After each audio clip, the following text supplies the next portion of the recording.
was super tiny, and one of your microphones was right at the edge of where my screen was, and it kept looking like I had like a big thing dangling right by me, and I didn't realize that I was off center in the screen, and so I was like, what in the hell is the big thing right to my left? And that was your microphone. So this is better. Now I can actually tell what I look like. Okay, it says we're live. Let's go see if we can blow this thing up. Do you go live? There we are. All right. Turn that off. There we go. It looks good. Yeah. If I do say so myself, which I do. I see some chatters jump in here. Hello. Hello.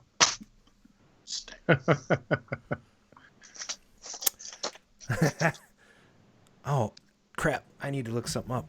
I got a birthday dedication tonight. We've got a birthday dedication tonight. It's a special one. That's actually pretty good. Someone's cat's turning 2 years old. It's better than your doc. I like that. Yeah. We'll just do it live. And now we're up to our long distance dedication. And this one's from a little dog named Snuggles. Great.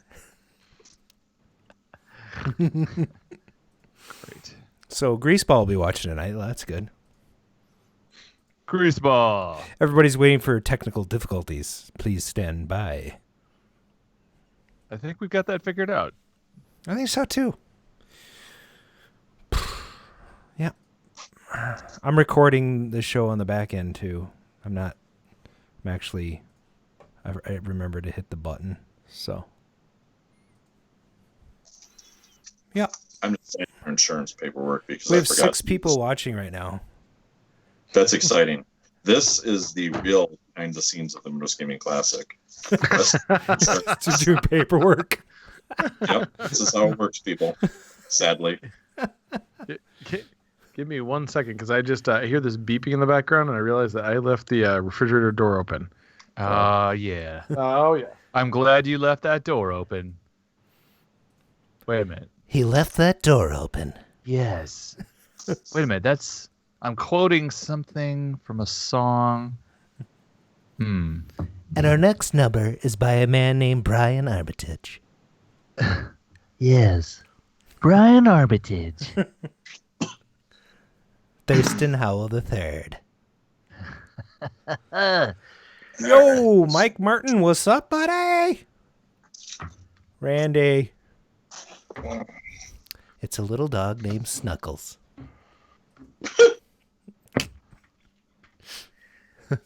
We were lost in the Andes, and unfortunately Snuggles was the only protein available to us. I don't know why they do this to me. We just went out of a really downer song. Now we're talking about frickin' Snuggles. I come out of an up-tempo record. They always got to do this to me. You got it. Somebody get Don on the phone.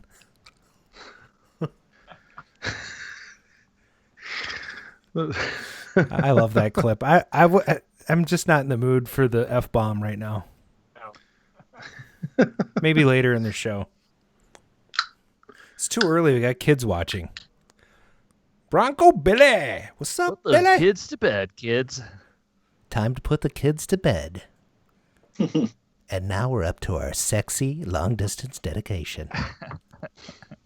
Dear Casey, I'm not wearing underwear right now. But I am wearing board shorts. This one's from one Michael Hunt. And he writes, Dear Casey, I'm not wearing any underwear right now.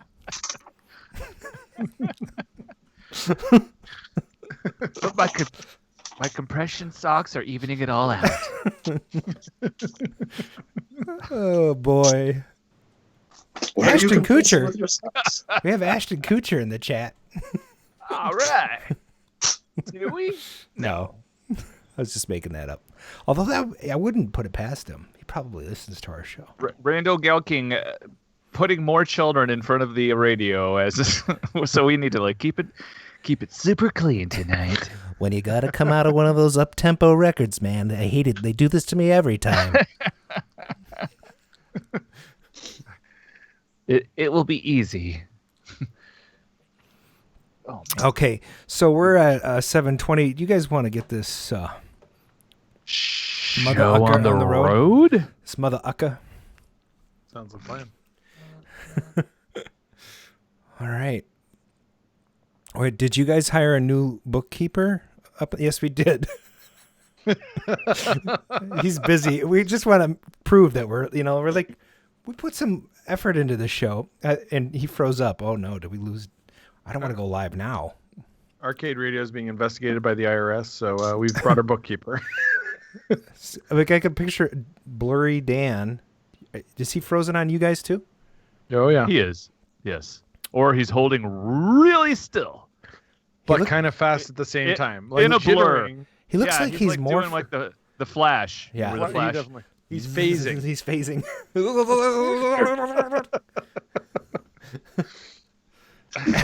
Ow. There he Does is. it work now? Yeah, you're back. Wait, no. Is he, I was holding still. it's your I think your Your Wi-Fi. bandwidth, maybe? Yeah. It's all right. Well, maybe Yeah. Sorry. maybe put it next to a window. There you are. There he came back. Just don't say or do anything during the whole show. And it'll look normal. He's blinking. Oh, see? It's totally locking up on him. Oh, I like that in the background. That looks good. Try saying something now. Let's just see if... I am saying something. Oh, now he's just dicking with us.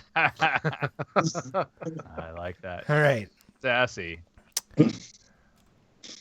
Stand by. You guys ready to do this in the chat? I think we are. I think they're ready. Hey, what's up, Baron? He's my homeboy. It's actually Mark's homeboy. Right? We're homeboys. All right, here we go.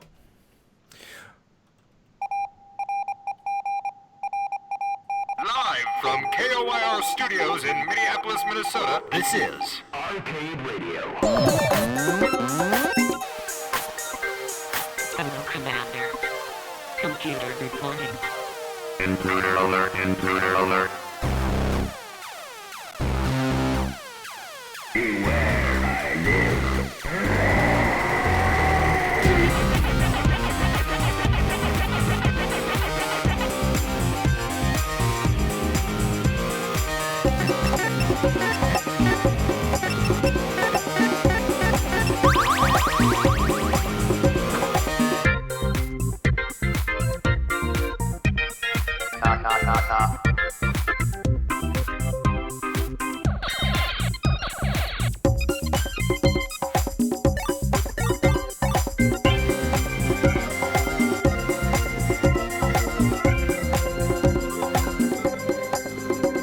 A stimulating opponent. Hello, and welcome to Season 3, Episode 10 of the Arcade Radio Podcast. Today is Thursday, February 21st, 2019, and the time is now approximately 7:23 p.m. Central. Thanks for joining us in the Arcadosphere. This is your host, Adam Stevens. I'm joined by my co-host, Mark Time Runner Shields, and ParadiseArcadeShop.com head ninja, Brian Thurston Howell III. And tonight, the return of three-time guest host and Midwest Gaming Classic Mastermind, Mr. Dan Lucen. Welcome to the show. Yeah. Yay! One of the Midwest Gaming Classic. Hey, you know, in all the ads, I credit you as a co-founder. I appreciate that. Yeah. So We got to have your cohort on one of these days. I think that'd be great. yeah, Maybe on the 5th year anniversary. yeah, yeah. Maybe in 7 years. Yes. You know, we'll see. No, he unfortunately, just because of the fact that he still has a real job, it's harder to grab him for time for stuff. Sure. And so the other thing, and he will tell you himself if he gets on, because he'll be like, I'll go on, but it'll be for like 3 minutes because he does vendor hall while I do all the content. And so Yeah. he's like, what am I supposed to do? Be like, yeah, I'm getting vendors for the show. And the kind of joke, but it's also true between us, is that he makes all the money and I spend all the money. Oh. So he's the one that like runs our ticketing system on the back end and stuff like that. Well, And let's give him a little shout out anyway. I mean, Gary Heil, he's amazing. And it's like literally the show couldn't work without him. But it's kind of funny because just like you said, everybody kind of knows the show as my thing, because when you talk with or you're curious about anything that's happening at the show, you tend to go, well, what's the fun stuff that's happening at the show? And you don't just go, hey, can you tell me how you sell tickets? And so like Gary could do a really good job explaining how our ticket system's set up and like how he coded that in there and stuff like that. But when it comes to the stuff that people really want to hear about, both him and I are like, yeah, it's what I have to do, because otherwise he can tell you we're going to have vendors and it's going to be really exciting. But I can only be like, yeah, we're going to, but he can only do that up until that point. Whereas I can tell you about actual functional things that people are more generally excited to do at the show than just see the vendors. Sure. So that brings us up to our first segment, which is not the news. Oh, I had you going there, didn't I? It is what you've been working on. Brian, why don't you kick us off? Well, let's see. The last week we've had a little bit of fun in the shop. Actually, got in there one night after work and decided to build a little mini test rig. Pulled out one of these old Gombus monitors I had and built a little kind of super gun setup with some USB decoders, so I can now test out different boards, raster boards, on this little mini rig that's about 1 foot by 1 foot in size. Power supply and everything's on there. It's kind of fun. So got through a bunch of boards, tested them, realized how many of the boards I have are broken. That was awesome. And then we finally got our flash pinball working, which took about 2.5 months to get the board working back from whence we got it. We ordered a Rotten Dog board that wasn't working, had to have it repaired, sent it back. They did a great job of fixing it. Works great, but it took a little bit of time to get it. So that's what's going on in my world. Sweet. Mark, what about you? What have you been doing? Hello. Well, let's see. I bought an AR3 board and a get well kit, because apparently this AR3 board's missing transistors, which explains the holes in it. I bought that for my Marble Madness, which I'm still in the midst of restoring. And I also have my Warlords restore that's happening. I got some potentiometers and some knobs. We actually had a discussion about these knobs. They're like $25 each. They're magnificent. But a little pricey, but we got all that put together. That game actually is really close. It just needs a harness and the actual PCB. So that's kind of super fun.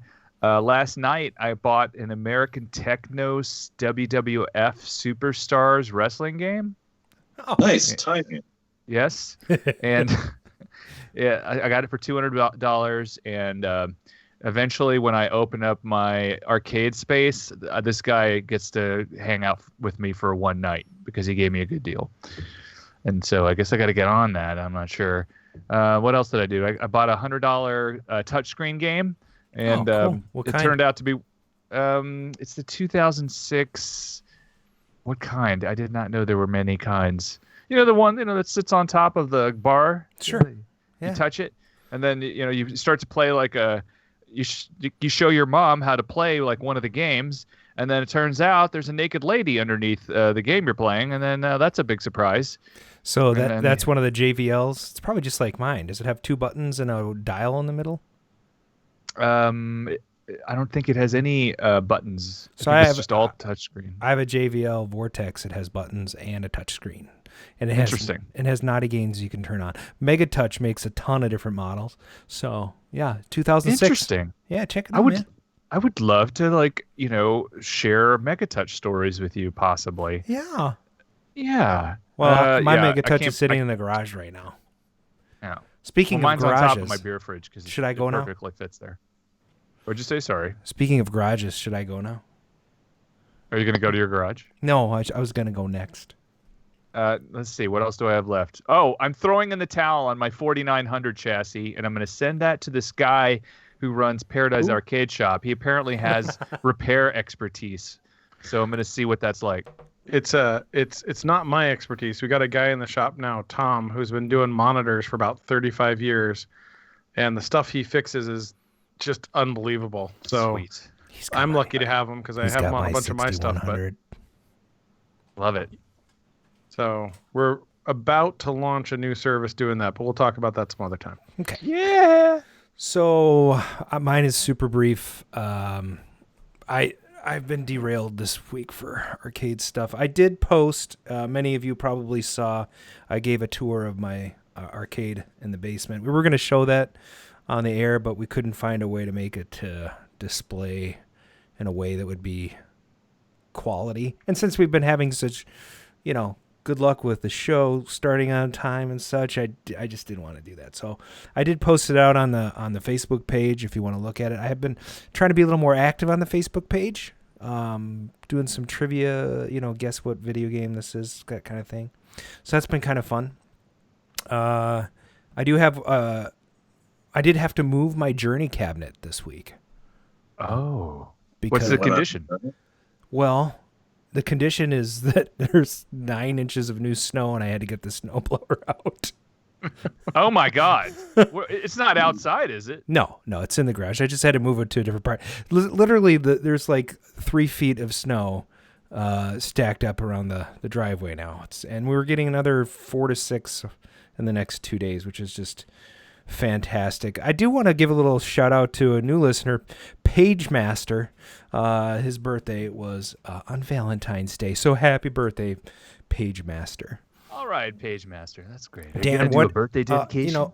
Yeah. And this one's a long distance birthday dedication. So, Dan, what you been working on recently? In my mythical spare time, yes, when I'm not doing MGC stuff, I actually am a pinball tech.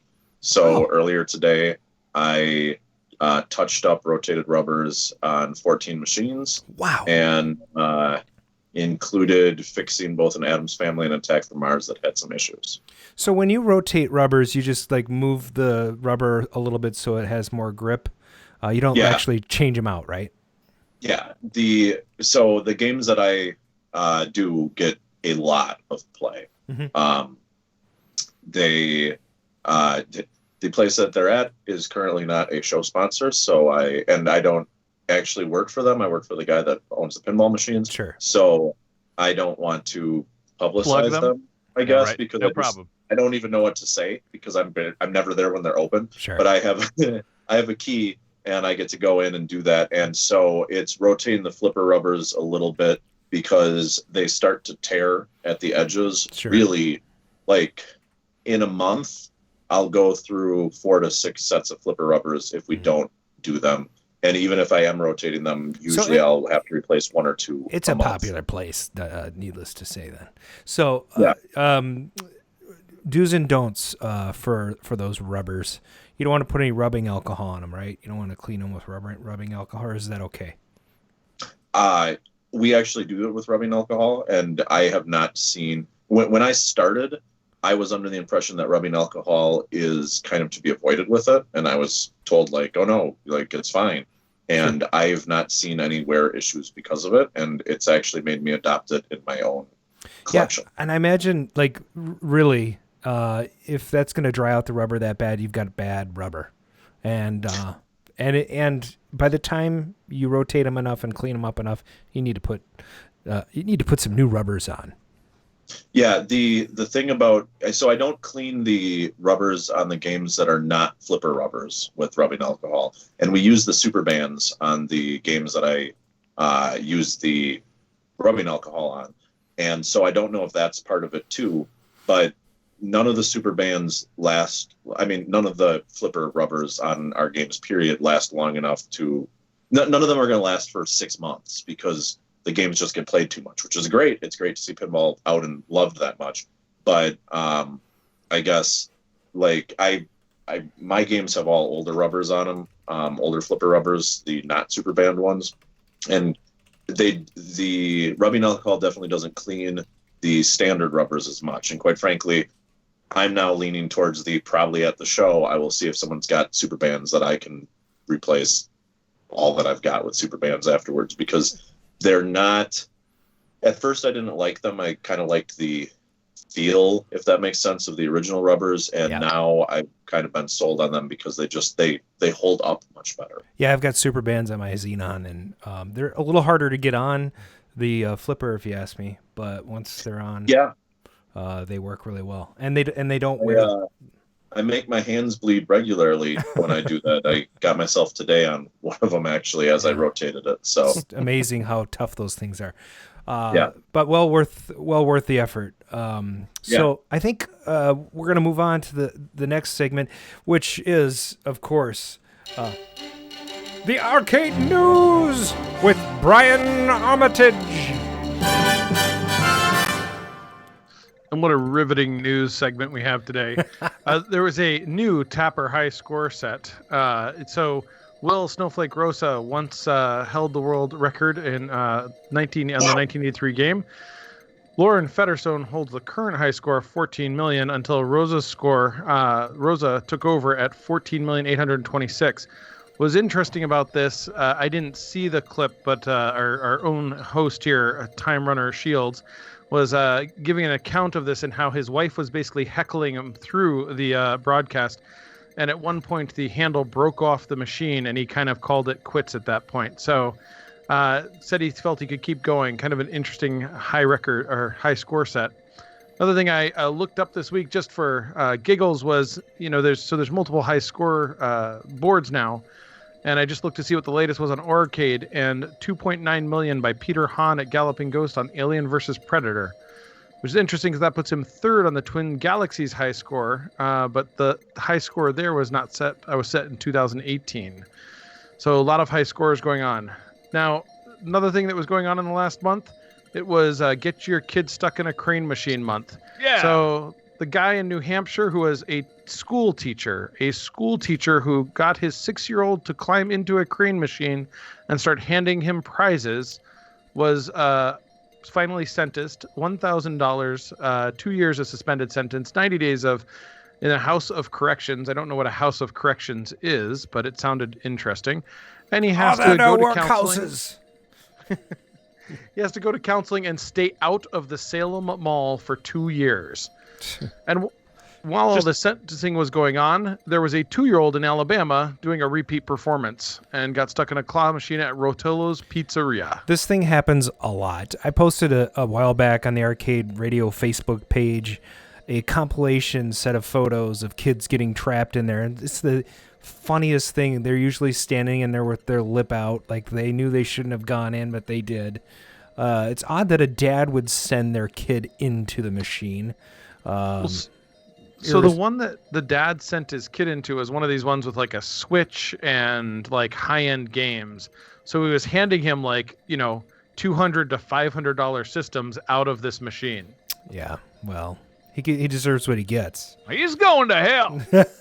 Well, I mean, it's funny because this was a teacher. He's going to hell. Whoops. And in other he news, was teaching. I'm sorry, go ahead. I do have to say teachers don't make great money, so...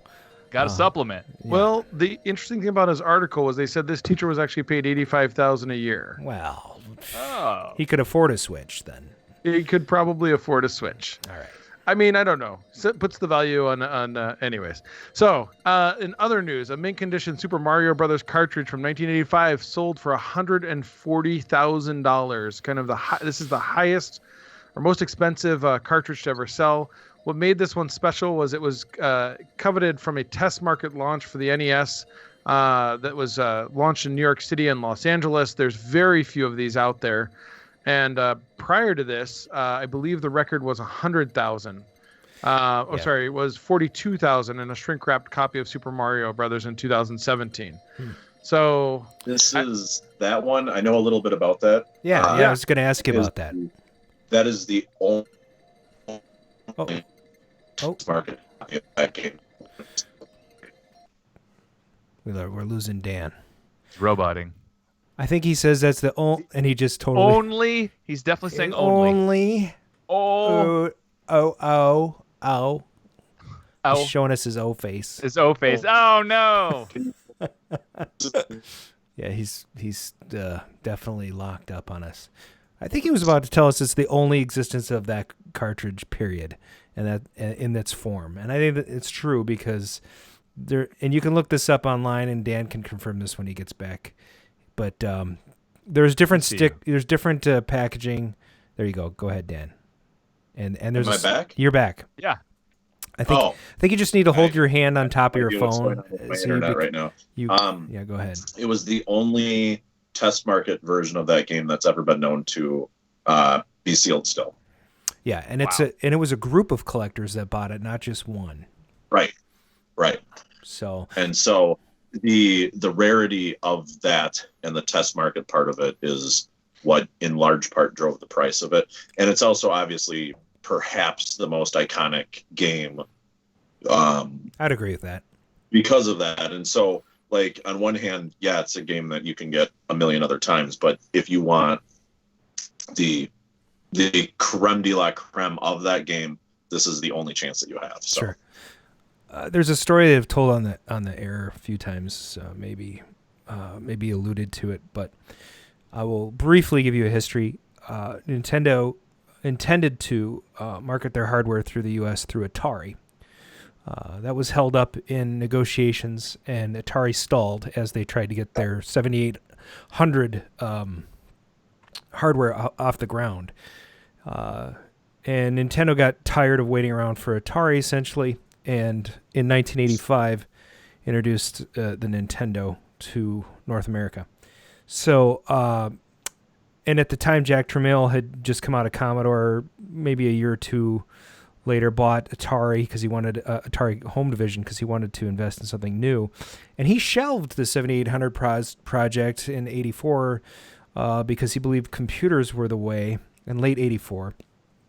And then when Nintendo came to market in late 85, Atari said, well, maybe we shouldn't have done that. And so 6 months later, they launched the 7800 in 1986. But by then, their launch titles were 2 or 3 years old.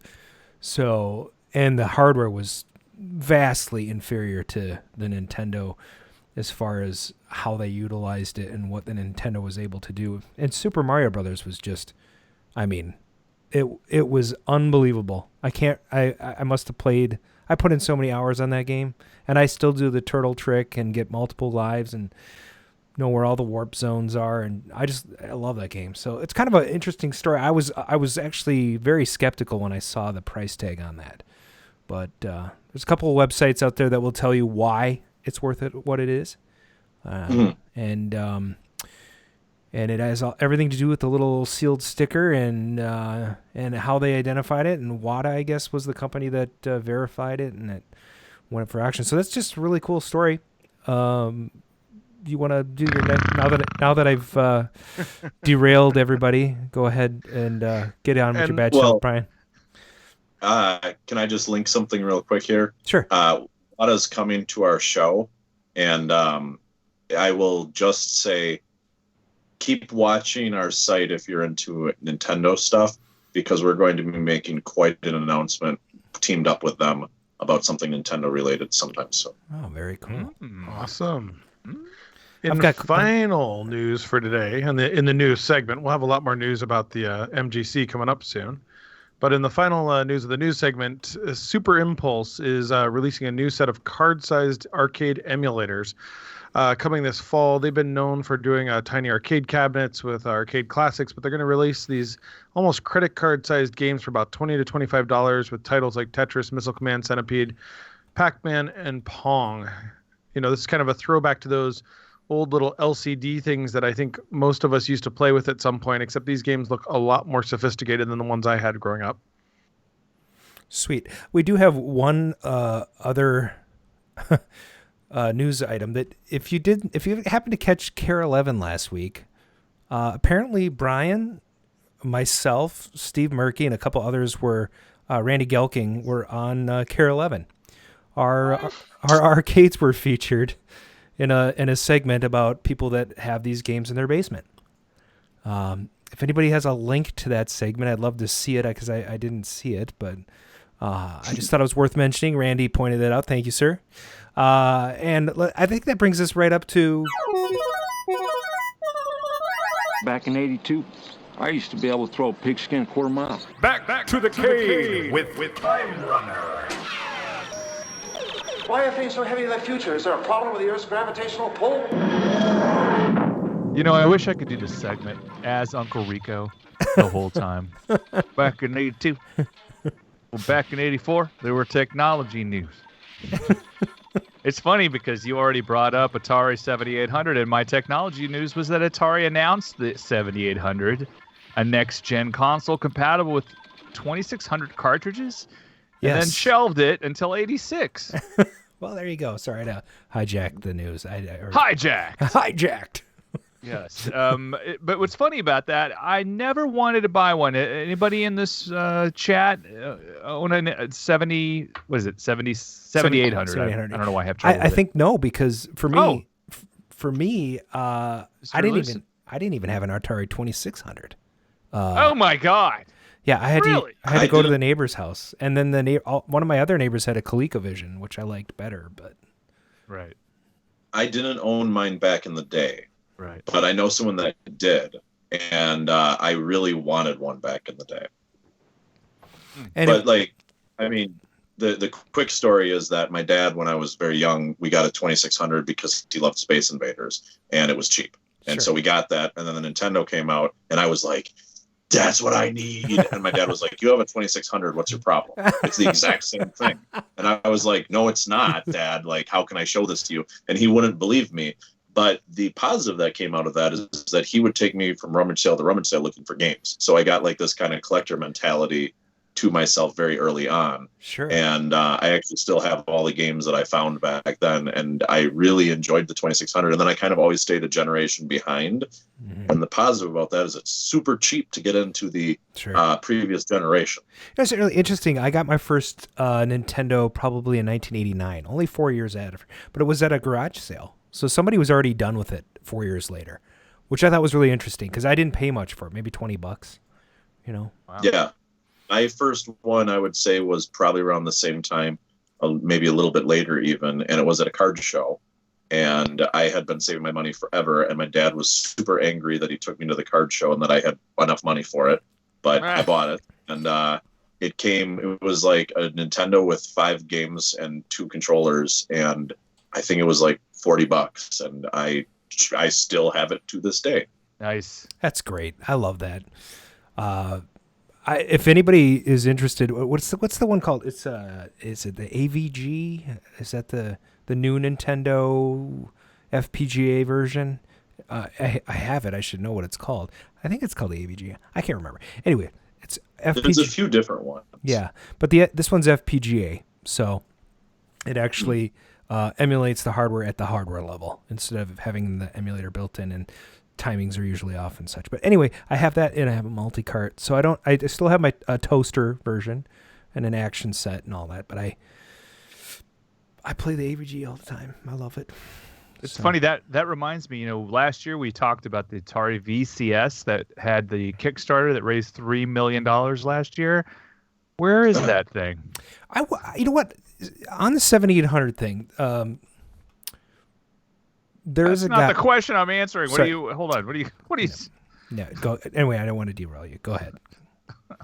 I was just going to mention Kurt Vendel. 10 years ago, he announced the Atari 7800 XM, and it is still in development, which I purchased 10 years ago. Is that 10 years ago? Yeah. But did you go into this VCS thing? You did. You put some money in there, didn't you? In the VCS? No, I didn't. Yeah. No. Oh, you didn't? Oh, well, that's good. All right. I will say for people who like the NES and SNES, we're talking about the FPGA, Mister, actually, which is open source, has both of those console cores available. So you can play that on that system with a DE10 Nano. Sweet. Yeah, the sad thing about people inventing hardware for an old platform like that and taking forever to bring it to market is that over a 10-year period, a lot of people that invested in it are now dead because, we're old. And a lot of people are older than us who like that stuff. So it's kind of unfortunate. I'm kind of hoping he gets it to market He's sort of an authority on Atari history, and he's written some books. He's got some websites. So I'm hoping it comes out, and I'm hoping I get my copy someday before I'm dead. So tell us what was on in the box office and on TV. Well, sorry, I have to continue this whole thread of the NES that we're talking about. Oh, okay. Well, go ahead. John Jacobson, also known as Black Dog 7 from John's Arcade, he is actually coding an NES game called Ball Patrol. Interesting. Yes, his alpha build is actually available for testing. So if you want to check it out, I do.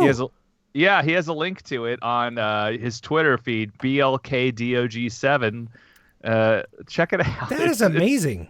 Really, it's hilarious. Yeah, I mean, it's not. Is it not rocket science? Is it like? I think you're a ball. Is it like Penn and Teller's drive the bus for 20 hours across the country? Fun. No, it's. I mean, it's like there's a maze. There's a maze that you get to go through, and I think there's some spikes and stuff. Nice. Yeah, it's like a Marble Madness knockoff. Okay. I mean, more like an Indiana Jones System 1 type thing, except there's no kids to whip. Wait, you're not supposed to whip the kids, right? No, of course not. But you can, have you tried it? I don't think you should. I do it all the time. I'm so sorry. February 21st, 1984, by the way, that's the date that we're on. The box office, Footloose was number 1 at the box office, which is about some minister that didn't like kids. Yeah. Awesome soundtrack, though, man. It's like Sammy Hagar, Kenny Loggins. This was probably his first. No, Caddyshack, and then Caddyshack 2. Caddyshack. What's funny is that I remember watching Caddyshack on VHS, and the song that was popular in Caddyshack, which is escaping me right now, but we thought our VHS tape was messed up. Yeah, you know how I'm All Right has that kind of... It has a glitch, yeah. That crazy portion in the middle? Yeah. We thought our VHS tape was broken. I wonder if I can find that. It's here we go. It's I'm giving plenty. Yeah, so it's later, right? Yeah, somewhere in the middle during the dreamy... Here it is, right here. It's coming up.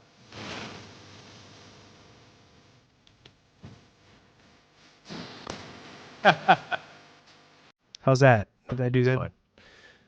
Yeah, I don't know why in the 80s I thought it was wrong. Anyway, 5 Degrees of Kevin Bacon. Is anybody? 6. Is it 6? 6 degrees. Man, my notes are wrong. Yeah. No wonder it was so easy to play. 6 degrees of separation. Kevin, I thought Brian was going to bring something up with that. 3 degrees. Brian says he's 3 degrees.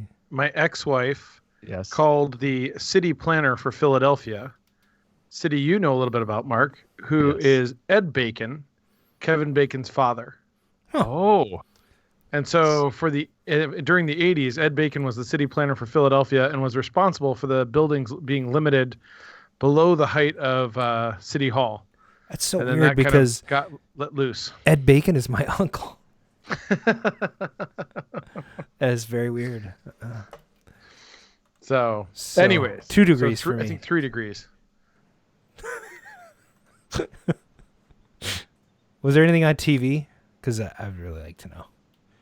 On TV, the A-Team episode "Harder Than It Looks" aired for the first time ever. Of course. Action nerds everywhere rejoiced as the A-Team decided that rescuing a kidnapped victim would be a piece of cake. That's a direct quote. Los Angeles Underground. Today, still wanted by the government, they survive as soldiers of fortune. If you have a problem, if no one else can help, and if you can find them, maybe you can hire the A-Team.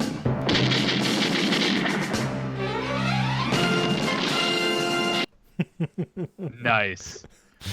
Wow, I go off line and return to the sound of gunshots. Awesome. I love that. So let's see. They said it was a piece of cake, except that when the ransom money is left behind, the victim insists on having one of the kidnappers rescued as well. What a crazy twist. Does anybody here have a favorite A-Team episode? Oh, man. Every episode that they knock out BA to make him fly. In a helicopter? Typically, right? Yeah, that's true. I feel like they did that every episode. They did that almost every episode. Pretty much everyone. Yeah, I can't remember specific episodes because they're so formulaic. You know, It's like, Well, we go to this small town. Somebody's under oppression. We need to take all the materials in this barn and make a catapult. And we'll kick the bad guys' asses. Jeeps flip. Helicopters fly by. BA gets mad. Threatens to kill Murdoch. Everybody wins. And it's wonderful. It is. I gotta go it watch is another wonderful. episode right now. They're so good. They're so good. now my new question. Stephen is J. Cannell. What's in the juke? Oh. What's in the, right now? Hello, Put that and beer welcome down. to What's in the Juke.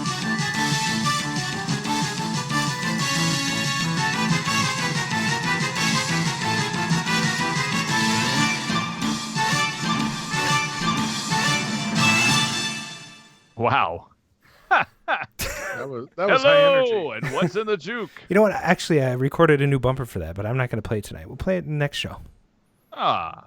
Yeah, it's way boring. It just says, "What's in the juke, man?" That's it. Oh, bummer. Yeah. What's in the juke? Well, I guess let's. This we is play the the game game? where our online listeners and Dan Lucen get to figure out what song we're playing, and your prize is a pat on the back and a hearty hi ho. Oh, yeah. Mr. Peabody, welcome to the show. AVS, by the way, it's not the AVG. AVG is like a graphics chip. AVS is the Nintendo FPGA. Okay. It's a Nintendo game. I know those for music. Nice. Yeah. It's All right. a real song. Credit. All right, here we go. This is the we're gonna play a clip, and Mark, you're gonna tally it up, see how they do. Steve Murky, welcome to the show, man. Okay, here we go.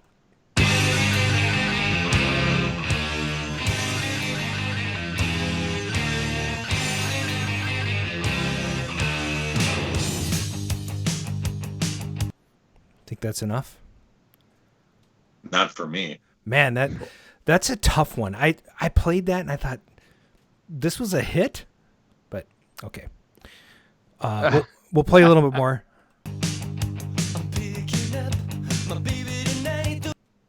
Now you got to know who it is.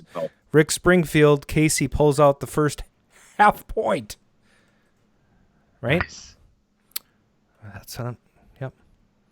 And the song is, where is my, oh, here we go. Excuse me, I've got some hiccups going on here. Yeah. Oh, here we go. Half point. So, tip throw through the tulips not correct. I've done Oh my everything God. for you. No, none of these are correct. I think we'll play a little bit more and then we're going to ditch this song. And that's one of these songs. It's one of the problems when you have these songs.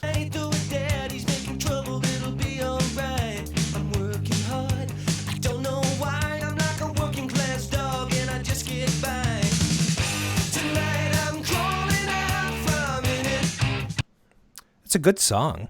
I love it. I like the Rick Springfield. I always thought he was Canadian. Turns out he's from Australia. Oops. Blimey. I don't. Oh wait, I no, don't think that's England. Isn't Working Class Dog is the album. That's correct. That is the album. The song is "Love Is All Right Tonight," and Casey is leading the crowd with Half point. a half point. Oh, nice. Okay. All right. So the next one. Jeez, this guy just loves to play clips. All right, here we go. Oh, that's fighting.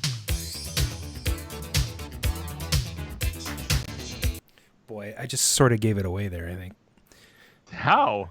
It's the name of the song. Oh, I didn't hear them say anything. Randy Vanilla Ice. Randy says, Casey got it, Dancing in the Sheets. Now, can he get the other half of it? Here we got Dancing in the Sheets for a half point. Half point. Can he get the other half for a... Full point. I don't know. We'll see. Is he going to fight it out? Should I play a little more and see if anyone else can get it? Shalimar. Holy moly, Randy gets on the board. Randy's Nice. on the board with a half point. And Casey's on the board with a half point. Half point. All right? So, next track. Sweet. This one's going to be really quick. That's all I'm giving. Cowbell. Needs more cowbell. I should rewind that, do that again. I think it was good. Here we go. Loverboy. God dang, that guy is good. Half point. Yeah. And he gets the full point for both the song and the artist. Working for the Weekend by Loverboy. Mr. Peabody, you were really quick. You were close, but not close enough. So close. Yeah. Randy says, I'll do the ones we get stuck on. All right, here's the next one.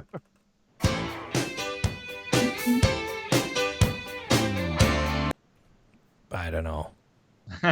That's all you need. Man, this might be my favorite band of the 80s. And I don't know. I like the Cars. I like Journey. But these guys, man, they were Private Eyes, Hall & Oates, Casey. God dang it. Point. Good Get the Lord. I know, right? Full point. For Casey So Relford. We got to put Casey on a delay. We should. Okay. All right. We're going to read. Let's. I got an idea. Okay. Here comes the next one. Okay. Here we go.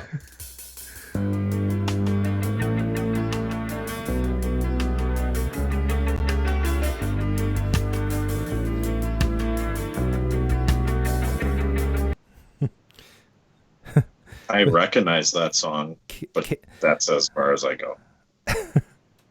Let's see here. I'm looking in the chat. I don't see anybody posting anything.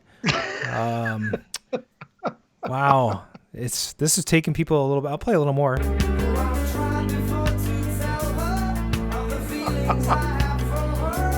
Yeah, BS. I don't see. Do you guys see anything in the chat? I don't see anything. I don't know. Somebody else has got to be like Casey. I'm surprised he's not in here already. Like you would have. Oh, come on. I mean, seriously, throw me a bone here. Somebody else answer besides Casey. I'm looking in the chat, and all I see is Casey, and Time Runner. You can't answer Time Runner. I'm not. I just want more power inside of the chat. Aaron says Casey's like Rain Man for 80s music. So that was correct, Casey. Every little thing she does is magic. And that was from Ghost in the Machine. And it was by the Police. So what a coincidence. He gets full point. A full point for that. And the next song is, here we go. That's it. I'm not giving you any more, Casey. You shut your mouth when I'm talking to you. Dolly does. Dolly's probably in proximity. So Randy has this theory that she's there helping him the whole time, which may be true. I don't know, but I'm okay. But again, well, what the? Let's make this next one worth 5 points. Okay, the next one's worth 5 points. Maybe we should play the other version. That was "Shake It Up" by the Cars. Well, get that one, Casey.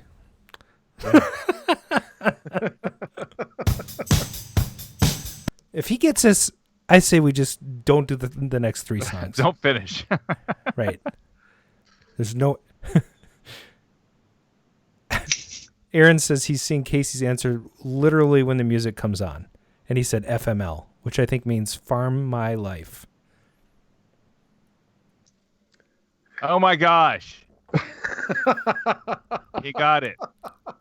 It's like he was spitballing it and throwing everything up at the wall. That cannot be real. Then the next one's worth 10 points. He's got to be cheating. He's got to be cheating. Wow, there was 2 drum beats. Listen to this. That cannot be real. How could he get that? My God. Well, Randy, Go-Go's, yes, this may have been 1983, but it was on the charts in 84. So this was off their second album, I think, right? That must have tripped Randy up. Vacation. He had it, but he was confused with the 83, 84 thing. Yeah, I don't know. All right, next one. Seriously? I mean, let's just ask Dan. Dan, you get 10 points if you can answer this right now. Oh, dude. I recognize the song. I'm terrible at this stuff. Dude, Aaron got it. Aaron got Centerfold. Oh, okay, yep, okay. I think if you had given me 10 minutes, I could have gotten there, but that would have been a lot of dead air. Aaron gets a half point, and he's on the board. Casey followed it up with the band. Gets a half point for J. Giles centerfold. Okay. All right. Wait. That was 5 points. So that means Aaron got 5 points and Casey got 5 points. Shoot. This one's worth 20. Okay. This next one's worth 20. Okay. This is not even fair.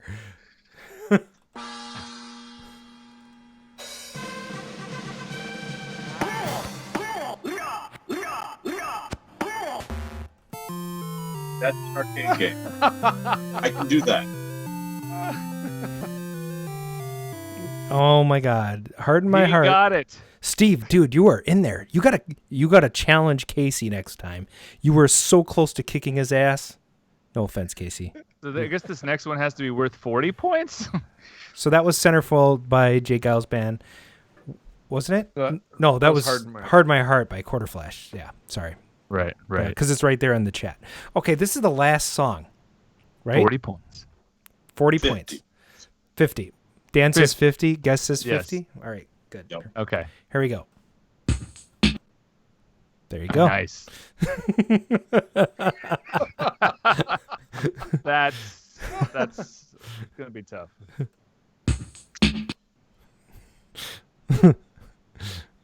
Arnold, oh Jesus! Fuck. I mean, God dang it! Half point.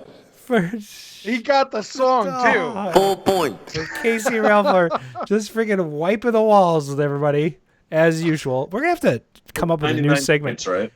I think we might have to do this live.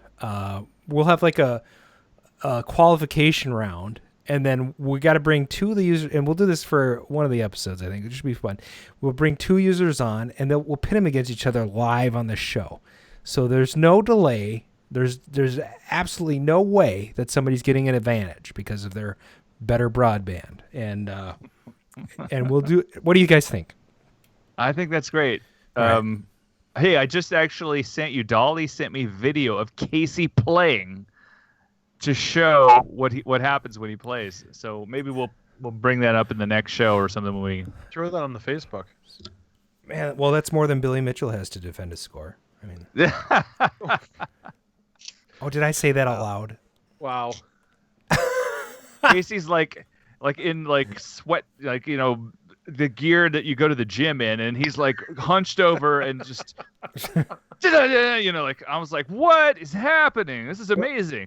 What I love is how there's like the strategy of getting either the name of the band or the name of the song out first so that you at least get half the point. Right, yeah, exactly. And then you get the other one. So nobody types the whole thing anymore. Right. So the results are Casey has 85 points. Aaron had 5, and Randall in the third place with I think he set the high point. score on this shit tonight. This is really good. Like, seriously. Whoa. Wow, that's just nuts. I mean, I'm a little disappointed. I don't want to have. It's kind of nice when Casey takes a break from the show, but we love to have you on, and you're an awesome competitor, and you're really good at answering those songs. So, identifying those songs. So it's awesome to have you on board, and I hope everybody has fun playing that segment. That brings us to our next segment. Wait a minute, we don't have a voicemail today, do we? No. Okay. So. All right. We'll just go on now. Right?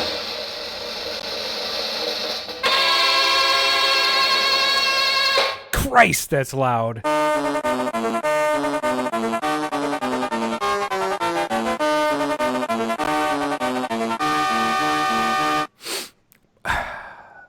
That means that the guest is on. Welcome to the show again, Mr. Dan Lucen. Hello. Hello. Yeah. Yay. Thanks for turning on all those games for us. Yeah. It is funny. I mean, it's good to have.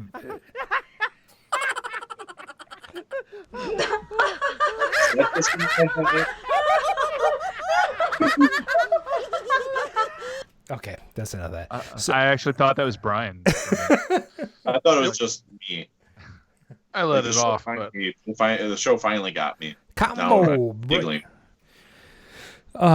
It looks like we just have a bunch of stock questions in here, so I'm going to not even look here. I do have to say I've done a complete 180 in the last couple hours. I was not feeling well, so thanks for the guys for helping get everything on rails tonight. I agree. I called you earlier, and I thought you were dying. I thought I was dying, too. Turns out I just had a lump of coal up my ass. So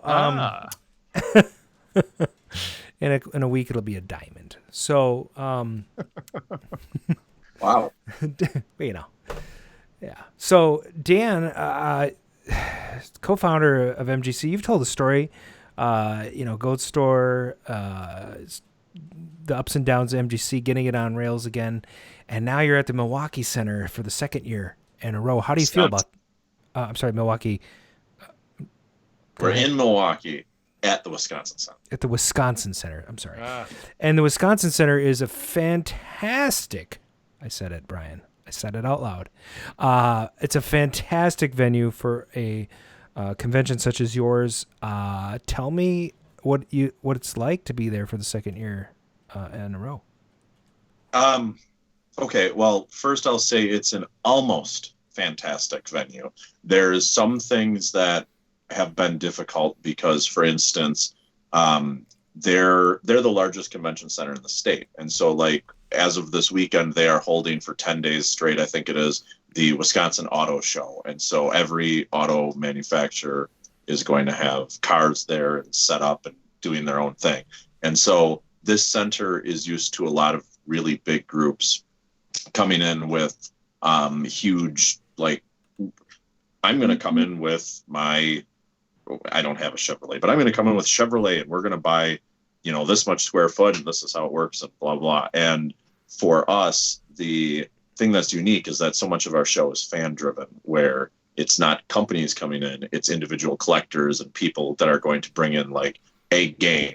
And so I need to bring this there. And so it was particularly interesting last year trying to work with them and explain to them like, no.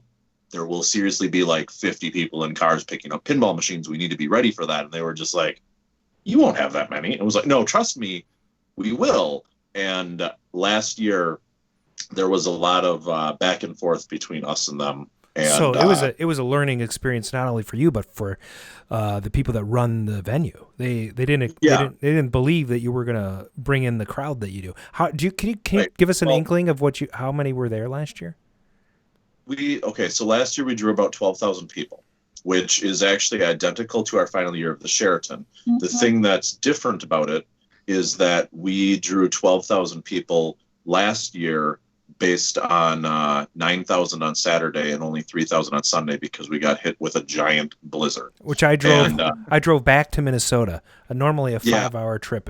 It was an 8-hour trip. Steve Murky, who's in the chat, can also attest to his adventure getting home.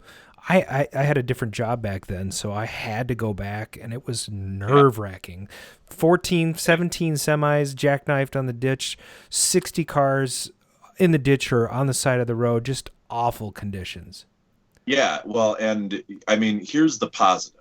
So, yes, last year was terrible with the snow on Sunday, and quite frankly, it almost broke the back of the show.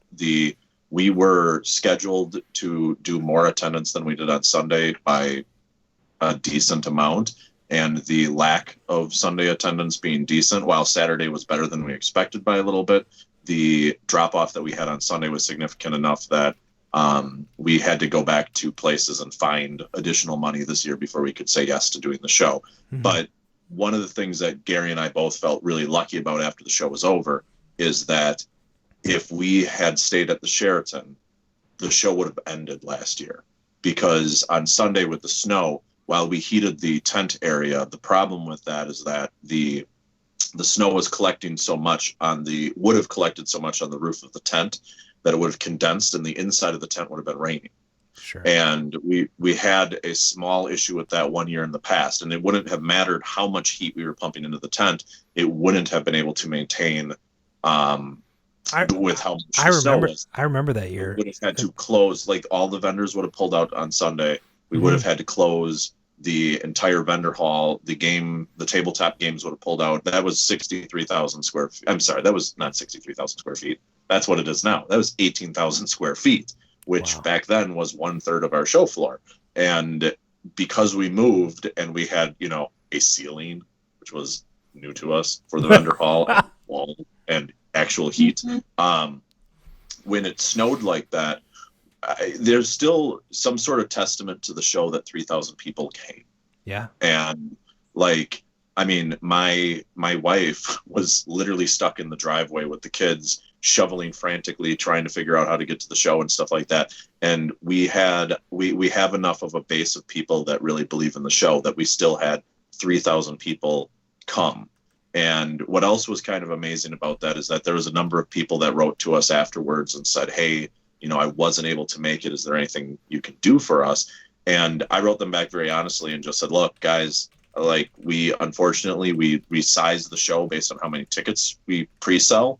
And because of how bad Sunday was, we're really in a bind here. And every single person, like we were trying to offer some people just like something, and so we were like, maybe we can give you a little bit of merchandise next year or something. And everybody, once they heard our reasoning, was like, no, you're right, please keep it, I want the show to continue. And like that, I'm now full-time on the show, which is something that's new too. And the reason that I do it isn't because of the money, because I was actually a teacher before, not one that sends my kids into claw machines, but it wasn't like I was making tons of money doing that. And I'm actually making a little bit less now running the show, but I enjoy sometimes doing the show. And last year was a seriously trying year. I'm not someone that just glosses over things. And so last year there was a number of behind the scenes and growing pain things that did happen and made it very difficult. And part of the difficulty was that every year until last year, I was expecting to spend 8 to 10 hours a week doing the show. And last year I was spending 50 to 60 hours a week doing the show. And we hadn't planned on paying me to do the show. So at some point when you're making $300 a month and working 60 hours a week, you feel really stupid about that. And so we kind of put things together at the end of the show and figured out a way to make me so that we could actually continue to do this. And we do this, quite frankly, because the passion of the community and coming out and bringing all the games and stuff like that is what makes it fun. I if love it that. wasn't, I've long said that I could have made a hell of a lot more money working at McDonald's part-time in my mythical spare time than running the show, but it's something special. All right, I got to say, chatters, if you've been to the show and you have questions, go ahead and open it up. I think one of the comments I have is I actually love where you are now at the Wisconsin Center because, first of all, you got 3 hotels. None of them are terribly crowded. I think Spring Hill might be sold out already. Is that correct? The Spring Hill is weird. Okay. I tend to be honest when I'm doing these, so I'm just going to explain this. I have written them and said that their rooms are sold out. They have written me back and said, oh, we just opened up more blocks. That's weird. I have gone and I have tried. None of it ever works. And so I'm kind of like, And so, like, at one point, to me, it's basically like this, is that we have both the Hyatt and the Hilton, and they're both awesome, too. Sure. And so is Spring Hill. The only reason I go to Spring Hill and myself is because I'm a Marriott guy. So it's of the 3, that's the one to go to. And I'm happy with anybody going anywhere, because the more there's this fascinating thing in the city of Milwaukee. The way that the Wisconsin Center works is that once we get to a total room nights sold of, I think it's 1,000. Once that happens, we get like dibs on the Wisconsin Center. Oh, cool. For the future. And so we're getting pretty close to that. Last year, I believe that we sold around 850 room nights overall. And so the city was actually super surprised by that. And they came back to us and they were like, oh my gosh, we had no idea. Part of that is that Gary and I are usually ultra conservative when it comes to budgeting for like guarantees to hotels and stuff like that. So I think Gary and I guaranteed the hotels a grand total between all 3 of them last year of 300 rooms. And then when you deliver 850, they think that you're a god. But it's far smarter than saying, well, we'll get 900 and delivering 850 and having them all go, well, what's wrong with you? So we did that, and if we can meet that in the future, it allows us to actually go in and claim dates earlier.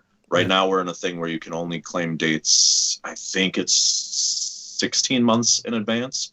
So we're always in this kind of waiting game, and like we're just talking about the 2020 dates, and we were just able to go through some of that process actually earlier today, where if we can crack that number, as long as the show's on stable footing, I can say, I want 2023 dates today, and they'll go, okay.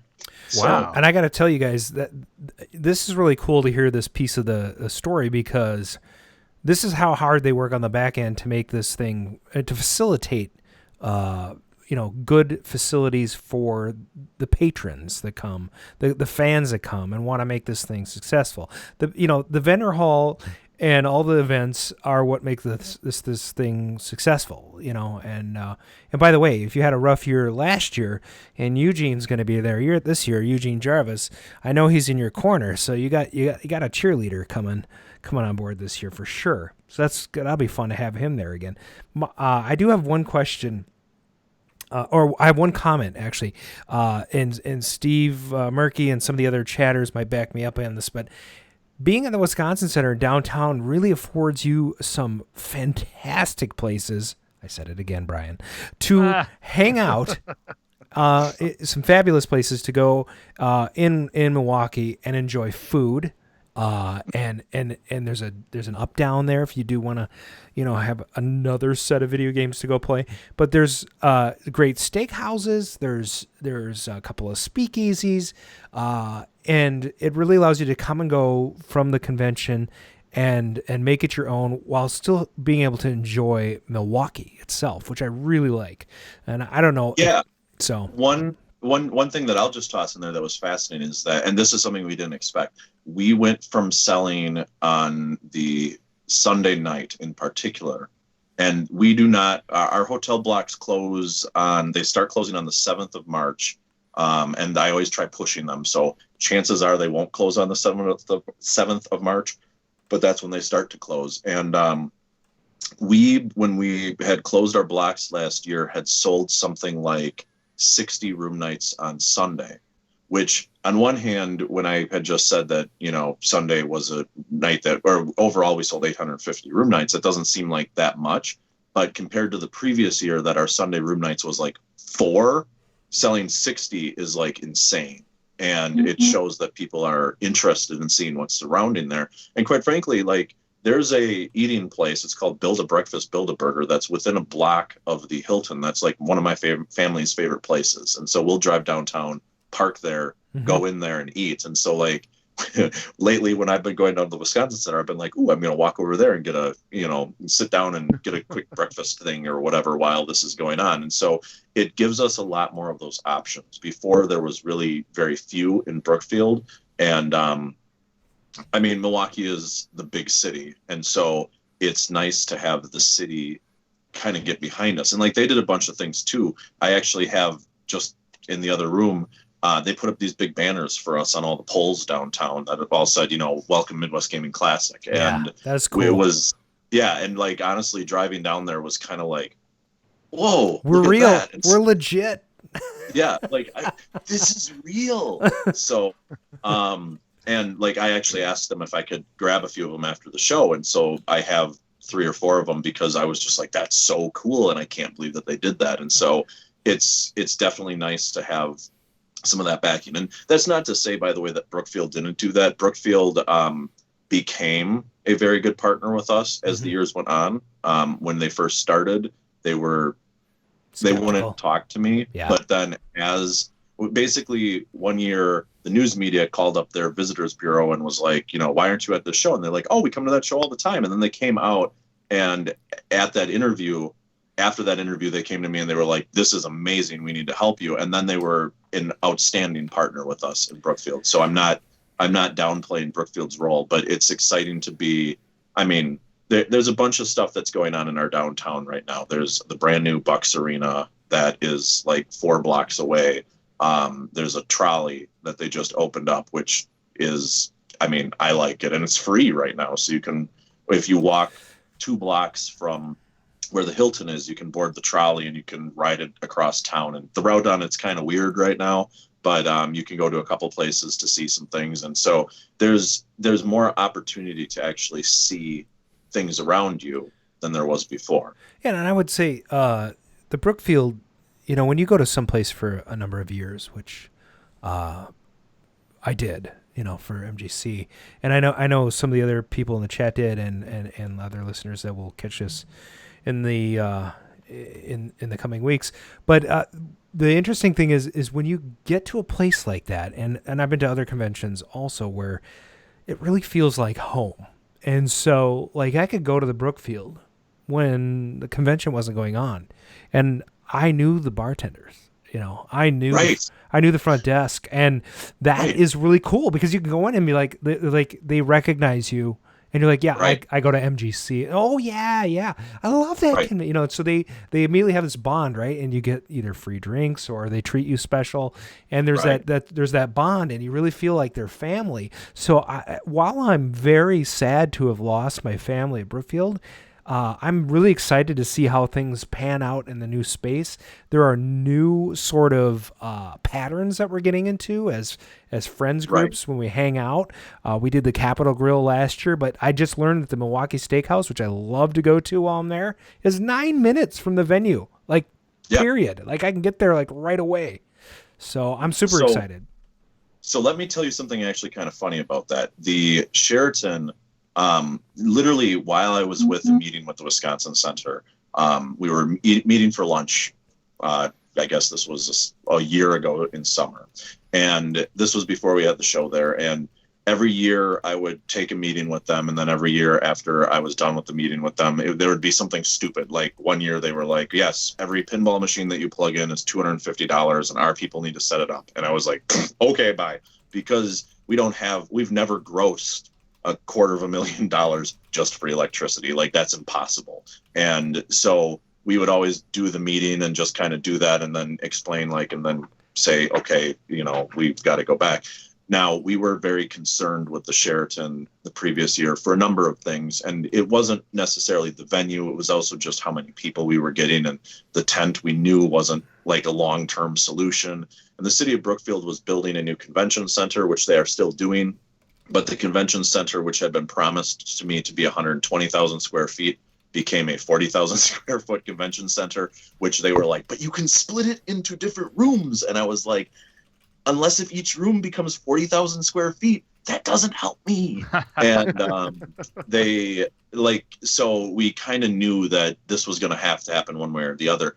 And so the fascinating thing that happened is while I was meeting with the Wisconsin Center, my phone buzzed and I checked it and I was meeting by myself. Gary would always meet with me with the Sheraton because, as he would say, he has to take off work. So he's only going to do the one that we're serious about. So that's how not serious we were about the Wisconsin Center at the time. I picked up my phone to see what the buzzing was. And it was that my saleswoman at the Sheraton had contacted me, and I glanced at the email and she said, hey, we've got to move our meeting for tomorrow. We've just been sold. And so there's a lot of personnel changes going on here. And I said, I looked at my phone and I hit reply and I just said, oh no, anybody that I know. And she was like, I don't think that it's many people that you know, except for, and she named a couple people that were like hugely influential to making sure that the show ran smoothly there. And at that moment, I literally texted Gary and was like, this got a lot more real because I don't know about who we'd be going back to. So that's all one side of that, and kind of how the Wisconsin Center side got more real. I mean, they also made us a considerably better offer than they ever had before. We did not pay $250,000 for electricity last year because that's stupid. But here's what's amazing.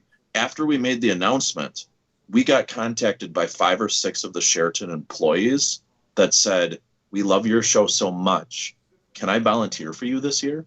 And so we brought onto our volunteer staff a number of Sheraton employees and ex-employees just because they enjoyed what we did so much. And to me, that kind of says it all. I don't know of anything else that has a relationship with people like that. And they reached out to us and said, we want to come, we want to make this a success. And like for your old hotel staff to do that, it's kind of like, whoa, what is this? What did I do? So and I'll chime in for the people who haven't been to the show. So we get to go with the shop. We get to go to a lot of different shows around the country, including like the World Championships out in Vegas. And Dan and Gary put on a phenomenal production. I mean, it's really an impressive a show, and the passion of not just them, but then the people involved in bringing games and everything else. It's a community effort to really, I think, celebrate the passion people have for all of these activities. And if you haven't gone or you're listening to the broadcast, you absolutely have to go. Dan, so Tony Schroeder has a question for you, though, and it's kind of an interesting question. What is the wildest thing to ever happen at the event, whether it's devastating, surprising, or otherwise? But what's kind of the most interesting thing, I guess, or wildest thing that stands out in your mind over the years you've been doing it? Oh, that's a great question. Every year at the show is always such a blur to me that every year I usually have one or two kind of moments, just little moments that really stand out to me. And so one of them that stands out to me right now was the first year that we ever had Eugene Jarvis there. And maybe this sticks out because someone had just mentioned that he's coming back, and he is, and he's awesome. And so the first year that Eugene Jarvis is there, I was kind of nervous, like, oh man, we got this, like, this is a guy who made some of the games that like are really influential, and man, I used to play all of his games, and I hope he has a good time, and that he tells his friends and stuff like that. He was one of the first like arcade guys that came to the show. And so it was at the Sheraton, and I was walking one direction down the hall and he was walking the other direction. And as that was happening, he caught my eye and he like goes, Dan! And I was like, oh no, what just happened? And he goes, come here, come here, come here. And I was like, okay. And I was thinking to myself, like, well, what in the world just happened?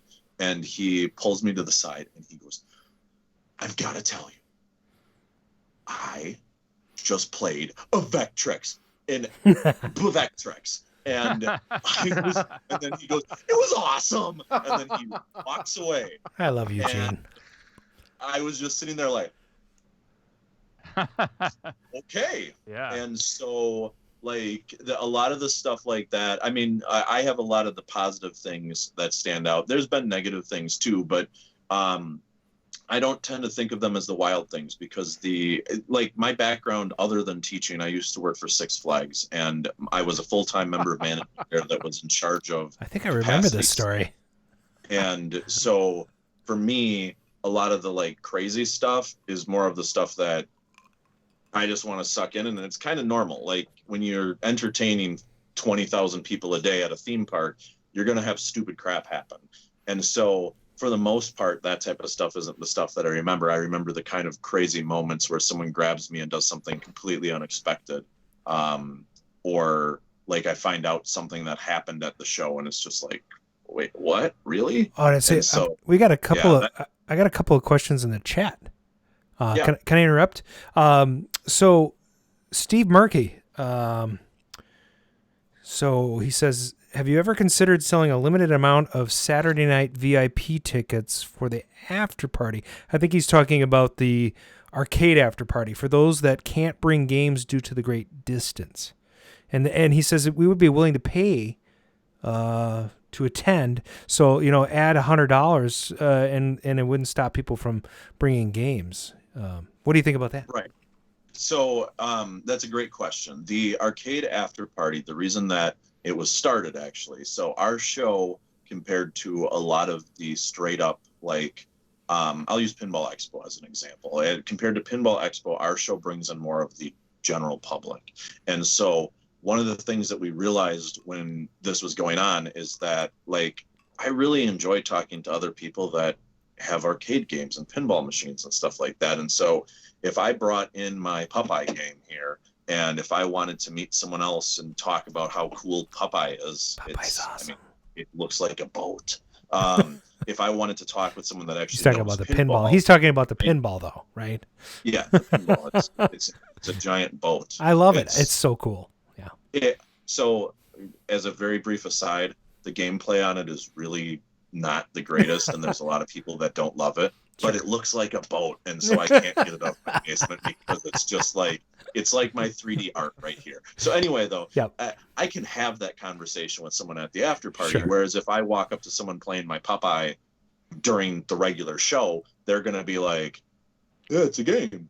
And so we wanted to make sure that was kind of something where those people were able to meet other people. Now, that doesn't mean that we're unaware of the fact that there are people that have, it's very hard. Let's say that you're flying in from California. It's extremely hard for you to be like, cool, I'm going to fly in from California. Let me baggage check my Donkey Kong machine so I can take it out. Right. And we get that. And so the goal of it is to remain exclusive so that it's the people that brought the machines that can do that. But on the flip side, our new goal has been to create other things that give people different options that are similar. Okay. So the two big options that we have, the first is that there's an event at the Garcade, which is an arcade in Menominee Falls. They have about 150 machines on their floor, about 30 pinball machines, about 120 arcade games, air hockey, a jukebox, some other stuff like that. And so for, I think it's $25, which includes coach bus transportation from the location and back to the location. You can go there and play games and basically have a very similar after party experience as to what we do at the show floor itself there. Additionally, we created a new VIG program this year that is, we call it kind of the do all the things pass. And particularly, we started an after party last year at the Hilton next door. And that after party, we are throwing a ton of resources in to make it special and different. Now, it's not quite the same as the arcade after party, because the arcade after party is obviously 300 to 500 arcade games that are set up and playable. Sure. But if you're just going for the games, the Garcade one should be a really pretty solid option for those people. I think some of that's that. A lot of us have close ties to people that bring games. So they're like, for example, in Minnesota, and you guys can back me up with this, but there's a finite number of collectors that overstep each other's bounds every week trying to get games. And and there's, we love to party with those guys. And I think Steve's question is more like, I want to party with my Minnesota friends, but I'm in way south Minnesota. I got to carry a trailer to bring a couple of games, and it's Wisconsin Center. So maybe he's just out of luck, but it would be cool if you had an option to upgrade that made it unappealing for most people, but would bring money to the show. I think that's his point. I don't know. And I mean, we have looked into different options like that. And the problem is just that there's not an easy way to make it so that it works as something that's attractive to some people, but not to others. Sure. Like, we've had people suggest that, make it a area. And if you're outside of 200 miles away, then you can buy tickets for it, which is great, except that how can I prove that? Like, right. And even if I could, you have a friend that goes and buys you tickets. Well, okay, so what? And the other part of it that's difficult is that part of the allure of the after party is its exclusiveness. And so the thing that's difficult is that if we said, hey, let's do a ticket because we do understand that we are going to have 100 people from California that otherwise won't be able to participate in this. If that happens and we bring in those other 100 people, now instead of there being less than one person per game that's there, we now have maybe 1.25 people, and now people are waiting for games, and it changes the dynamic of it. And so it's something that we're very aware of, but it's something that the show was kind of founded on making sure that the people that actually brought the stuff were able to do that. And I totally get, I mean, I don't actually own a vehicle that I can haul a machine in. So I totally get how difficult it can be for some people to bring stuff. If I sell a game, there is no way for me, I mean, unless if I break it up and throw it in the back of one of my two cars in pieces, there is no way for me to physically deliver it to someone. There would be no way for me to take a game to the Midwest Gaming Classic personally, unless if I got a truck or got someone that I know to bring a truck. So I do totally get it. It's just something that we have to maintain as a kind of exclusive thing to make sure that people are using it right and that we don't end up in a situation. I mean, ultimately, what we have to make sure doesn't happen is that if we have it where we have those 100 extra people that come in, maybe we lose 20 people the next year. And then we have, Sure. get into one of those situations. And Brian, you were going to say? difficult. It's a balancing act. That's why we're trying to come up with other things that people might want to do. And there are plenty of things to do. Brian, you were going to say? Sorry.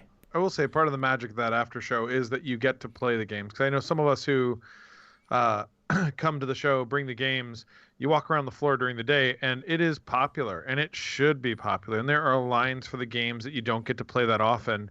And you get to that after show, and you kind of get access to that game you've wanted to play. And there is that interaction with other collectors. I know 2 years ago, Troy brought up his reactor, which was a gorgeous, he basically did a beautiful job restoring it. And during the day, I couldn't get near the machine. And then that night, we were able to go in, play it a few times, talk to him about it, talk to the other players. I mean, it was a neat experience. And so I do think that there is an element there. I applaud you in your efforts to kind of like create alternate experiences. I do have to ask you though, like, so every year I see you at the show, you look like you're getting pulled in a million directions, which I imagine you are, but what is your favorite part of the show? That's a good question. That day that it ends. Yeah. I know that final hour, you're like, oh, we made it. It's like, I love doing all this. Yeah. So yeah, that's a really good question. I don't actually look forward to an ending, which is perhaps weird. My favorite thing overall is seeing every year it's kind of like a family reunion. So, and like, it's fascinating. I was talking with someone who ran a different show, and he ran his show for many, many years. And he said the exact same words to me. And it's so true. Every year it's kind of like a family reunion. We show up on Wednesday, and people that show up on the Wednesday to help, it's like a group of 20 people. And those 20 people I may not see any other days except the Midwest Gaming Classic days. Sure. And it's like, oh my God, I get to see all my friends again. And I mean, honestly, for something like 8 years, the show made less than $200 in profits a year. That's okay, though. That's okay. You just need to be not for profit, right? I mean, we're not. And that's the thing, is you don't want to make money, but you want to make enough to stay afloat. Right. No, I had a friend, he's actually the guy who I credit for getting me into pinball, who 5 years ago-ish pulled me aside one day and said to me, I need to talk to you about the Midwest Gaming Classic. And I was like, okay. And he goes, you need to make money. And I said, why? And he said, because this is something that everybody around here really looks forward to. And if you are making $100 a year, it's so easy for you to stop it. He said, I need you to make a couple $1,000 a year so that this is a trip for you or your family or something like that. So it's actually painful for when you decide to stop it, because otherwise you will decide at some point that your time is more valuable than this show. And I thought that was really fascinating. I've had a number of people suggest kind of similar things. And the truth is that at the end of the day, it's not like we're expecting the Midwest Gaming Classic to, like, I'm not going home and Scrooge McDuck rolling in my money or anything like that. I am making now a little bit of money with it, and obviously it's my full-time job, but I could make more money with a full-time job returning to teaching, and that that says a lot. So it's really about the people. And so for me, the thing that I really look forward to is seeing all the people, and I wish that I had more time every year with it. And what's crazy is that I've developed friendships with like people that I never thought that I would. I'll tell you a brief story about Eugene Jarvis again last year. So when he showed up last year, I met him at the door. I walked him in. We were chatting for a few minutes, and I opened up into the game room and I said, yeah, I've got to show you what we all did together this year. And he was like, wow, this is incredible. And I said, okay, now I've got to point this out. Do you see that big pyramid in the back? And he kind of got this grin on his face, and he said, yeah. And I said, that's Gary Stern's big pyramid. So gauntlet thrown, what are you going to do for us? And he laughed so hard, and he was like, I guess I've got to start bringing games. And so we're seeing if we can get some from Raw Thrills this year to be out at the show. But like the ability to have that sort of relationship with so many different people is just, it's fascinating. And it's one of those things that I really enjoy, getting to see so many people that are friends. Right. You know, Dan, we've actually been at other events talking to some of these guys, Brian Collins, Eugene Jarvis, a couple other events, but The one thing that's come up about your show over and over is we've had multiple people tell us when we're at these other shows that your show is one of their favorites, that they feel like it is a homegrown show that is about the collectors, about the games, and you've done such a good job of putting that together that way. So it's not just there that they're saying this to you, like they're actually saying this out at other shows, that they're, talking about MGC, talking about looking forward to it. So, kudos to you. I know you don't get to see that, but it really is an amazing thing you've done. Well, and thank you, and I appreciate that, because at the end of the day, I mean, honestly, I'm just a fan. And so all of this is kind of surreal to me, because like when I was a kid and I went to an arcade and I would play Robotron, and I was like, man, this is cool. I was like, there's no way I'm ever going to meet whoever did this. It was way too cool. And now, like, if I wanted to, I could call Eugene tomorrow and be like, hey, let's talk MGC for 10 minutes. And I mean, if he answers the phone, that might happen. And so it's fascinating. And like the passion that people have for it is really interesting. One of the things that has been interesting this year is that we're bringing some more, I don't know exactly what to call them, but like, for instance, just today we announced that Ted DiBiase from the WWE Hall of Fame is coming to the show.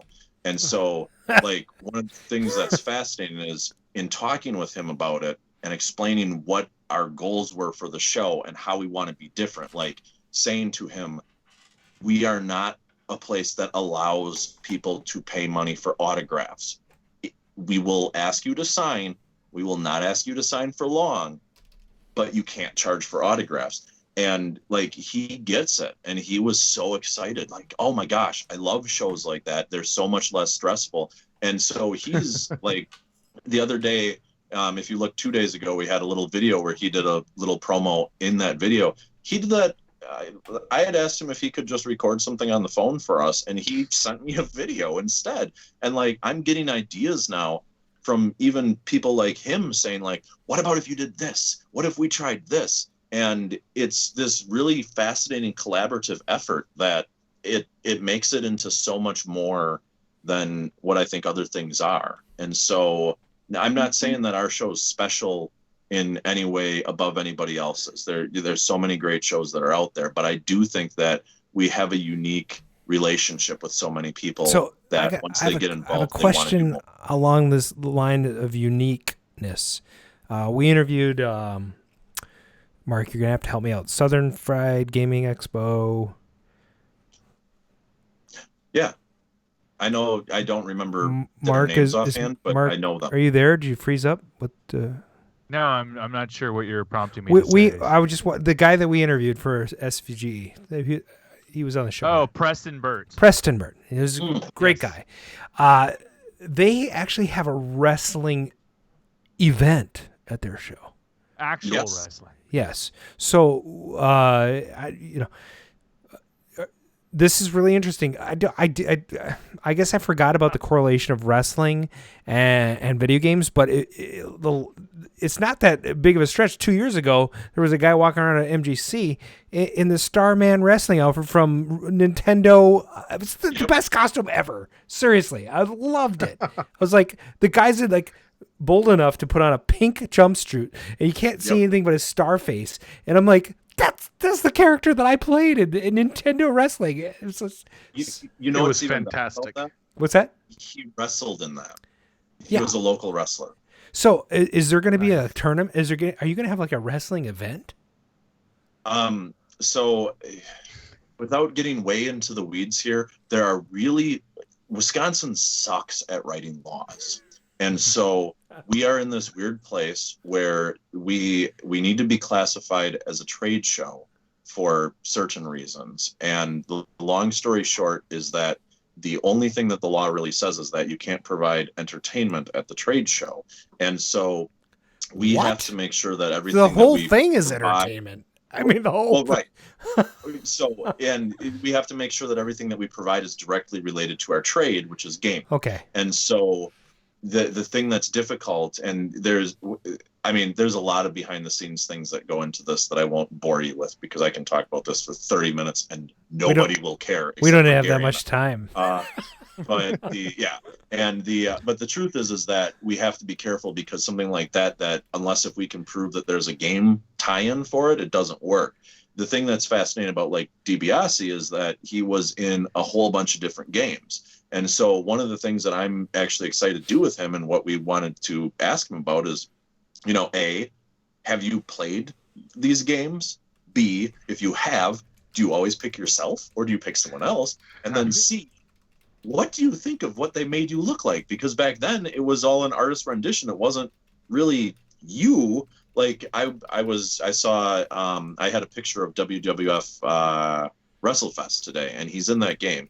And I had a picture of what he looked like in that game, and it looks like a weird, like, blobby version of him, kind of. And like when that's actually you, I think that's a fascinating thing. And so we can ask him that stuff, and then we can have some other stuff that's more fun and outside of just the regular world of that we can have him do. And he can bring a belt to the show and play with that in some kind of funny ways. And we've got some other stuff up our sleeves, and the after party is going to be funny because we're having them live call and interact with people playing a video game like it's an actual wrestling event and stuff like that. And so there's going to be some outstanding things that we can do with them. And so, yeah, I mean, it's fascinating, but yeah. And actually Southern Fried, they, I know when they were starting, they talked with me for a long time about different ideas and stuff like that. And I was happy to do my best to help. And I've heard by the way, have the that. Opsals from 2DCon reached out to you yet? Because you'll probably be hearing from them soon. 2DCon is the Minnesota convention trying to do somewhat the same thing that you're doing today. And they'll be at the Hyatt this year. But I might hook you up with Shanna. She's the chairwoman, and she's looking for advice. They got some things they want to do, and you have experience. I've already been lending my experience as a patron to their convention. They've been growing hand over fist for the last 5 years. I know you know what that is like. Yeah. But let's forego all that. I would like you to kind of plug the convention right now and tell us, first of all, what VIG gets you, what general admission gets you. Tell us the tiers and what those pieces get you. Sure. I'll try to walk through everything as quick as I can. I'll start with if you are an arcade collector and if you are in town on Friday or can be in town on Friday, and you should be, you should go to Tom Taylor's open house. It's from 1 until 4 or 5. I forget offhand. It's online. Starts at $25. Your donation goes 100% to the Milwaukee Rescue Mission, which is a charity that Tom picked. Tom's collection, it's not at a house. It's at his place. I'll just put it that way. It's a pole barn. Games. It's an amazing pole barn. And it's like 275 EMs with about 20. Last year was 350. I believe that he's currently at 347 from what he last told. And then he has like about 10 to 25 modern. I would say, I'm sorry. The 340 whatever number is everything. Everything. He's got probably about 30 to 40 actual modern games. Sure. It's kind of in front section of one area. Solid State and then DMD and whatever else right now. So yeah, he's got a few video games. He's got an area with a bunch of ball bowlers and skee balls and stuff like that. He has so much space that when I was moving, he held 15 of my games for me, and they were all set up and playable. So the thing that's amazing about his space too is that you don't usually get to go in it, and because it's obviously a private collection. And so the thing that's really interesting, this year we raised the price on it by $5 because usually we would announce it and it would sell out by December 1st. This year there's still tickets available. I believe last that I checked, it's around 20 tickets that are still available. We only open it up to 100 people. So I'm a little shocked that those tickets haven't sold. I would suggest doing that sooner than later if you want to see one of the largest and most unique individual collections. Private collections, right? So, and I've been to it twice. I don't go every year. I really enjoy it. It's a much different experience. I think MGC has, of course, a number of EMs, but these are all wedge head EMs, like a lot of Gottlieb, a lot of every single Gottlieb. Yeah. So and it's fantastic if you can. He's there, so you get to talk to him. But he's got rare stuff too. He has the only Nintendo pinball machine, the little Super Mario deal. He's got all kinds of stuff. No, he doesn't. That was mine. It's out here. That game is Sorry, so everybody. That's in super my rare. basement now. Oh, sweet. That's such a cool game. I got to play it while I was there, by the way. Yeah. So, thank you.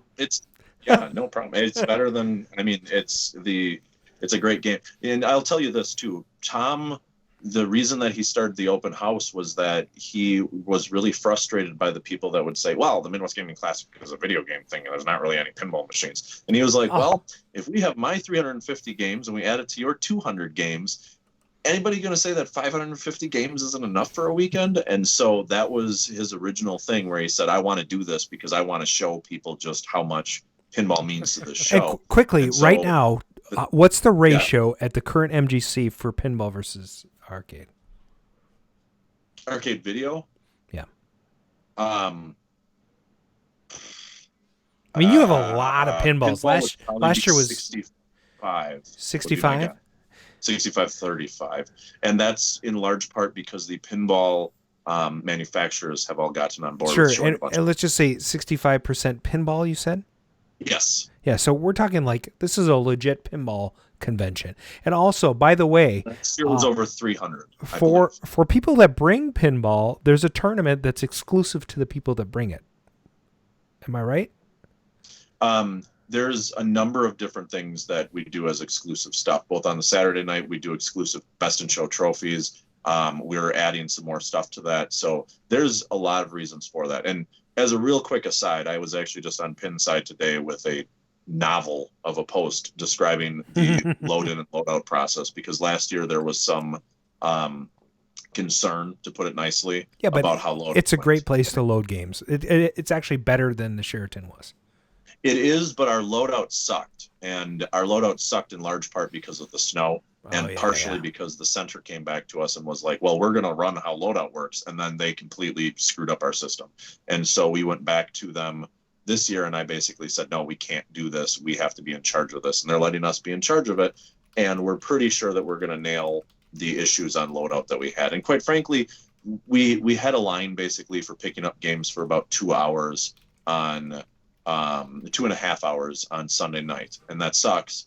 But we were also in the midst of a blizzard, and it was our first year at a new place. We think that we can almost eliminate that line this year through a few things. So I have a question. Anyway, I have a question for you, so that we can get through that. Friday night is our preview night. Okay, it used to be called VIG. We changed it to preview night because that is a better explanation of what is going on. And it was always really awkward for me to try to explain to the news media, well, we're open tonight, but we're sold out. But we're not sold out tomorrow. And don't worry, we'll have enough tickets for anybody that shows up. And so we had the news media that was always like, how'd you know that you'll have enough tickets? And it was like, well, this is stupid. We need to change this so that we can explain what this is easier. So it's now called Preview Night. Preview Night opens up the majority of the arcade and pinball hall, the majority of the classic gaming console museum, one of our large tabletop areas, and about 50% of our second floor content, which is additional halls and games and exhibits and stuff like that. And so we only sell for that night. We sell a very limited number of tickets. The final number is in flux. Last year, we sold about 500 tickets for it. We are playing because we've doubled the size of the game room. Last year, the game room size was 31,500 square feet. This year, it'll be 63,000 square feet.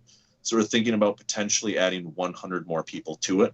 But even at that rate, 600 people in a day compared to last year when our Sunday was 9,000, you can basically walk up to anything and play it and get the chance to really experience the games. So it gives you that option a lot quicker. Then we have Saturday general admission, Sunday general admission, 2-day general admission, and those are just admission to the entire show. So Saturday is 10 to 8, Sunday is 10 to 5. If you pre-order, you get early access to one hall at 9:30 each day. On Saturday, it's the vendor hall. On Sunday, by the way, there are 2 floors of games. It's not just the main floor. And so when you get there, make sure to explore the whole area. Right, and we are moving where the ticket booth is in a way that is going to be much smarter for being able to direct people around. Oh, awesome. Without going into another really long thing, last year, the way that we had to set things up was not the way that we would have liked to. And this year, basically, I was like, hey, we're going to do this the way we want to. And they were like, okay. And so I think that they trust us now. Whereas, and I get it. The first year they were like, we don't know what you've operated. We don't know any of this stuff. And like I said, I was a capacity expert for Six Flags. We literally fly in one of the other people that I worked with from a different Six Flags park that was still an active capacity expert. And so like, we know how to run big events. This is, we do our best at it. I'm not saying it's going to be perfect. But... And by the way, if you want to know how they run events with like the electricity and everything, check out the previous episodes with Dan Lucen on Arcade Radio, where he talks about the Doc Ock and how they provide power for their massive amount of games. And any convention could take a hint from that, because as you grow your games list, you're going to need a way to power them because the hotel ain't got the power. It's a yeah. And I'll throw into that though that some of the circumstances are difficult. So if you're actually an event that's looking to do that, I'm very busy right now, so I don't know that I can get back to you super easy. But contact me and I'll tell you about the pros and the cons of building a $50,000 power grid for your show. Are you willing to rent that to other conventions? Let me put it this way. We've always talked about that. We have to figure out what makes sense, because one of the things that's difficult is if we're going to send a $50,000 power grid somewhere, how do we guarantee that we get it back? Right. And not saying that I don't trust other shows, but like maybe you just need a guardian and like, right. Well, and then I could walk it over to the other convention and make sure it gets back to you. I think we just need to get Dan up to 2DCon. I think that'd be good, actually. That'd be really good. Well, I guess what I'm saying with that in particular is that, like, if we're shipping it through a company, the copper that's in it alone is well worth it for someone to just, I hear you there, accidentally lose. And so we're a little bit protective of it. But if there's a show that wants to use it, I'm all ears to figuring out something that would be fair between us to figure out how to do it. So the biggest difference between a VIG guy or a person who buys a VIG ticket this year and a non-VIG, what do you? Yep. And that's what I was about to go back to. So our VIG program, we did have a number of people that wanted us to keep the VIG program because we did some additional things with it. And so Gary and I sat down this year and said, all right, we need to make the VIG into something special. And so VIG is now our do all the things pass. And so we say you get all the tickets and you get all the merch. And so if you buy VIG, it's $175, which is the same price as buying Friday, Saturday, Sunday tickets and an after party ticket. For that price, you get Friday preview night, you get Saturday, you get Sunday, you get the after party. The after party, there's going to be a number of unique events there. There's going to be the wrestlers there doing their thing. Howard Phillips from Nintendo is going to be on hand, and you can play him in Nintendo games. There's some things that haven't yet been announced. Brian Cullen is doing something special at the after party. We've got another 2 or 3 things up our sleeve. John Gioli is performing some of the Sonic the Hedgehog tunes that he's done live at the after party in like a concert type setting. We've got a Vegas DJ there. It's DJ, that'd be fun. So like 70s, 80s type of stuff? A little, I mean, so he last year was doing everything from integrating video games into stuff to some of the newer dance music to all this different stuff. And last year, the after party was, if you went last year, it wasn't what it's going to be this year. Last year was fine, but we had sized it for a venue that was 100 people. Okay. And within 2 weeks of the show actually starting, the venue that we were supposed to have it at said, shoot, we can't have you that weekend. And so we did a panic move to the Hilton, which worked out great, but the Hilton space was like 350 capacity. And we had sold at this point over 100 tickets. And we were like, well, we sold out. So do we go back to people and say, just kidding, we didn't sell out? Or do we go, well, we'll just run it for 100 people? And so we were like, well, no matter what, this isn't a great answer. And so we ran it for the 100 people.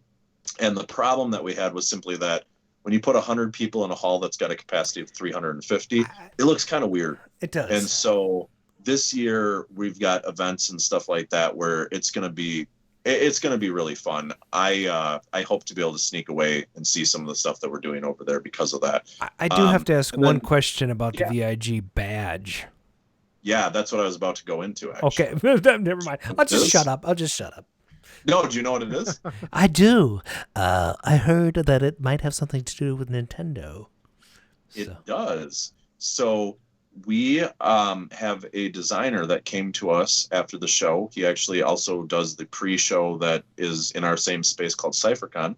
And he said, I'd really like to make a Nintendo game for you guys because it would be really a cool badge. And I was like, yes, it would. And so we put our heads together, and all of the VIGs are getting a special colored shell cartridge of this game.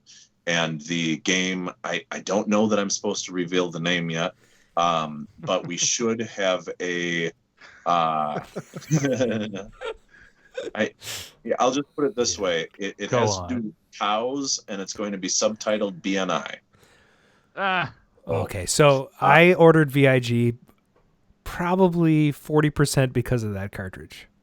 Yeah, well, I'm not even joking. Like, I just want the cartridge, and I'll go to the parties and I'll go to the things. This way too. The guy that's programming it is incredible. Okay. So he's known for, his name's V Gray, and he's known for hacking the Nintendo console. And so one of the things that he's done as a project is that he made a zip decoder for the Nintendo, where you can load a ROM onto your cartridge, plug it into the system. The zip decoder decodes the ROM and then plays it, which really, like, on one hand is this crazy technological achievement. On the other hand, you don't even notice if you're just playing the game. And so there is a number of features and stuff like that where he's come to me and he's been like, oh my God, I've got this crazy idea. What if we? And I'll just put it this way.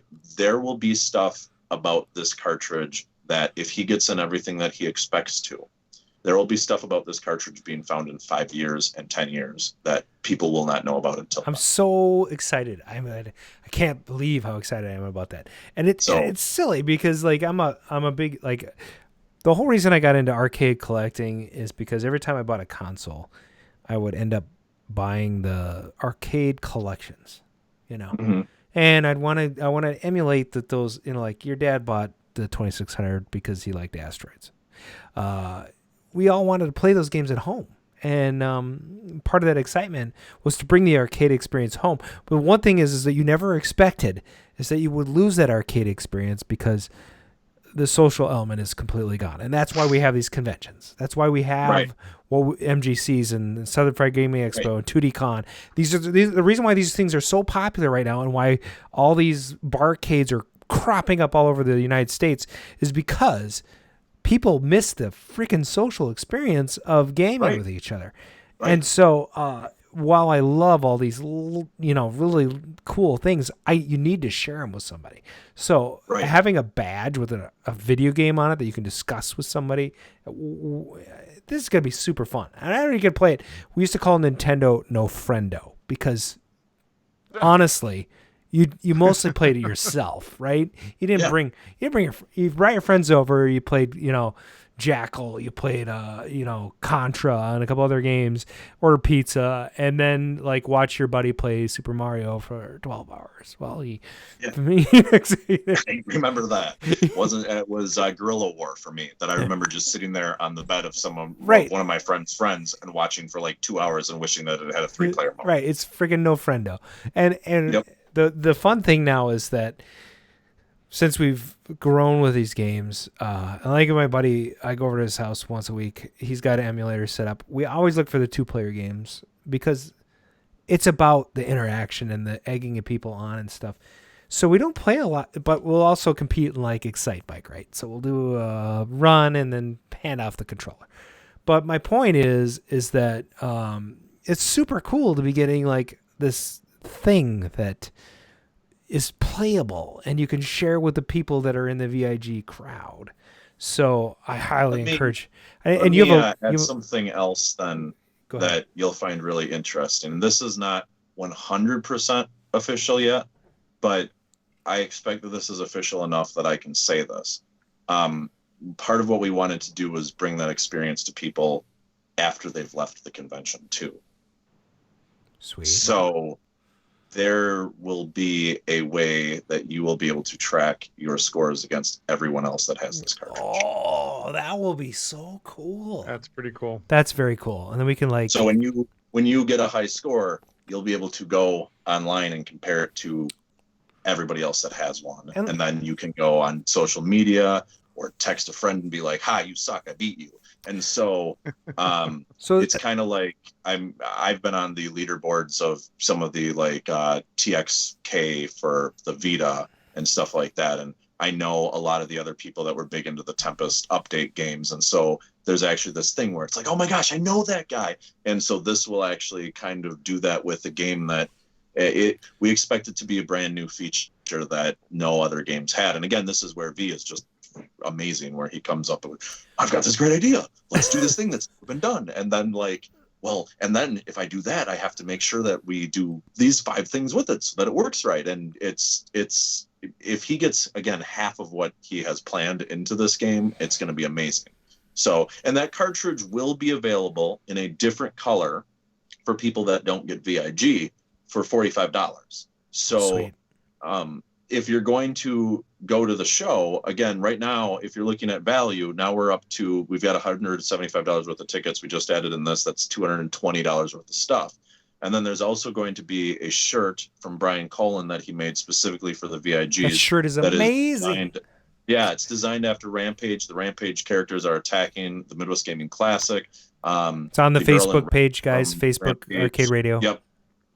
And it's on our Facebook page too. The girl in red is wearing her VIG badge, and she's running away from the Rampage characters. And there will be some of these that will be for sale outside of VIG, but basically that's because we have to overrun everything that we do in case there's any issues. So, but you're talking 45 right plus, let's just say 25. You're at $70 already. How much is VIG? VIG is 175. Yeah, so for $100, you get into all the things.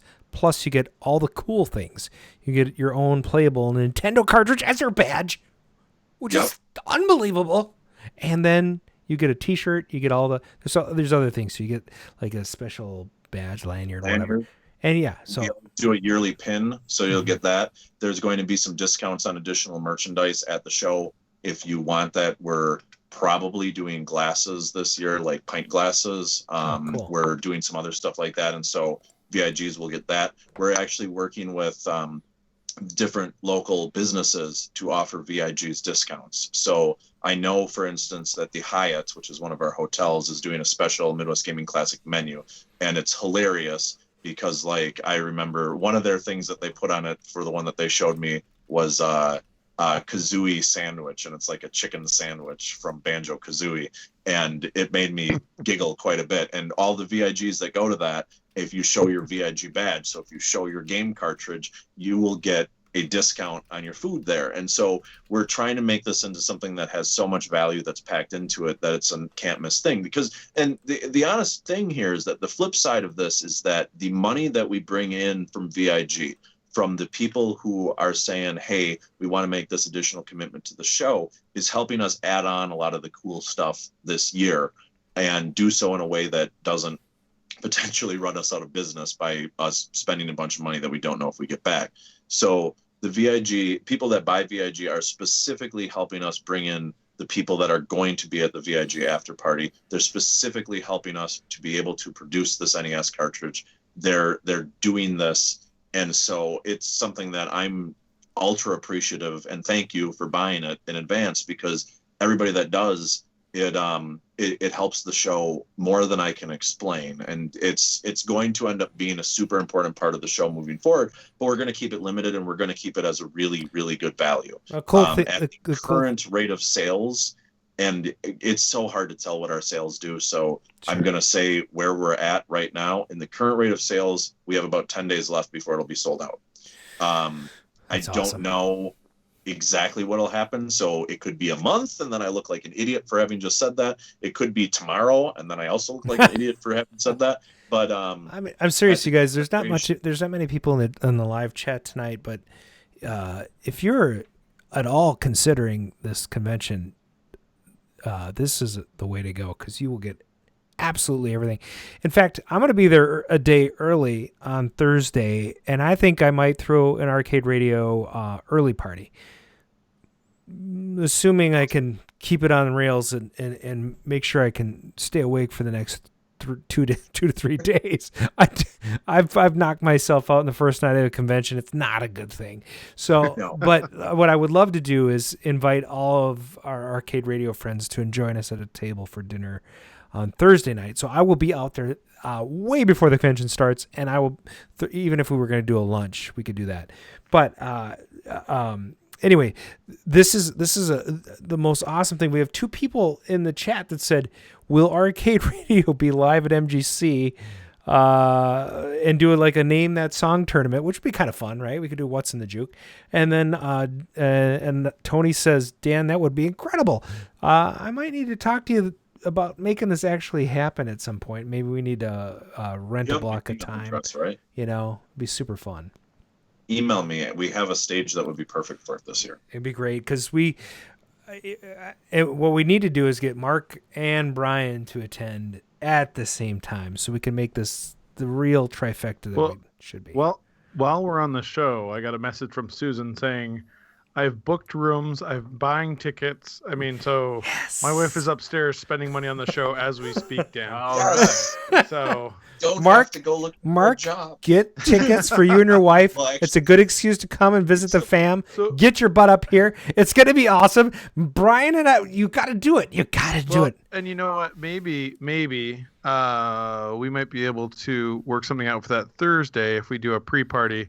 Mm-hmm. I might be able to make a few calls or pull something off and get us some tokens and stuff for Sure. Up Down. We could do a total like Arcade Radio MGC. Boom. Let's a pre-party, but everybody stay sober for the next night.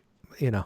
Up Down is spectacular. Help me convince them to do something for the show. We could do that. We could help you with that for sure. Yeah. Shouldn't be so hard. I can tell you what I mean later, but and I don't think it will be.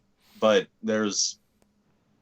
I'll explain later. All right, sounds good. We could do that. They're awesome, though. They're good people. I really like them. Now, having said that, I also really like the Garcade in town. I really like Bounce Milwaukee in town, and both of them do stuff with our show currently. So, Up Down's kind of my number 3 right now, but they're really cool. So I'd love to get them involved too, so that I can promote the hell out of them too. So right now, Dan, I have about 200 of the Up Down arcade games sitting in my warehouse. So we actually do a lot of repairs for them. We do a lot of work for them. I actually have a meeting with the owners coming up next week, so we'll have to have some conversations. And that's why we have these shows, right? So we can network. Yeah. Yes, this would be great. So, and like I said, I'll tell you guys some stuff offline that I don't want to say right now. Well, hey, you know what? I think it's nothing bad. I want to just say, oh my gosh, what is he hiding? I'm not hiding anything. This has been a great preview of MGC. Hang after the show, Dan. We'll talk about other things. And, I just want to say, everybody, thanks for hanging in here tonight.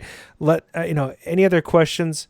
Hey, but let's let Dan do that quick version of the tour that he gave us when we were off the air. That's a great idea. We did have a request in the chat. We'd like to see your game room. So this would be a great thing to sign off. I'm going to put some background music on, and you just give us a tour. There were 2 parts to that request. One request was, Dan, and I know that you were giving us a little indication that you think it's a little crazy, but the first part was, how many games do you have? Which is always a fun question amongst collectors. And the second one was a tour of your basement. Yeah. So arcade and pinball machines, I own 2 for. Just kidding. I own 2 inside for reasons that we had discussed before the show starts. Just because I used to get the weirdest contacts through Pinside about like, hey, I need to come over and play your game, and it was like, that is not the way that you start introduction to someone. Yeah. I actually own somewhere around 70 to 80 mostly pinball games, as well as some videos and stuff like that. I've kind of stopped doing as much lately because I moved to the house that I'm in right now, and we discovered after I moved in that I can fit about 25 in the basement. So it was like, why the hell do I have 80? So I've been kind of waiting with the rest. There's some different things that may or may not go on with them, and I'm slowly getting them ready for sale. The problem is that the time that I have to work on them is like the 3 months after the show, and then they spend 9 months breaking, and then Sure. I'm like, well, I'm not going to bring a broken game that I can fix to the Yeah. show. So it's like this stupid cycle where I'm not doing a very good job of getting rid of them. Oh, I think you're doing a great job. And let's get a tour right now. I'm going to put some music. Here we go.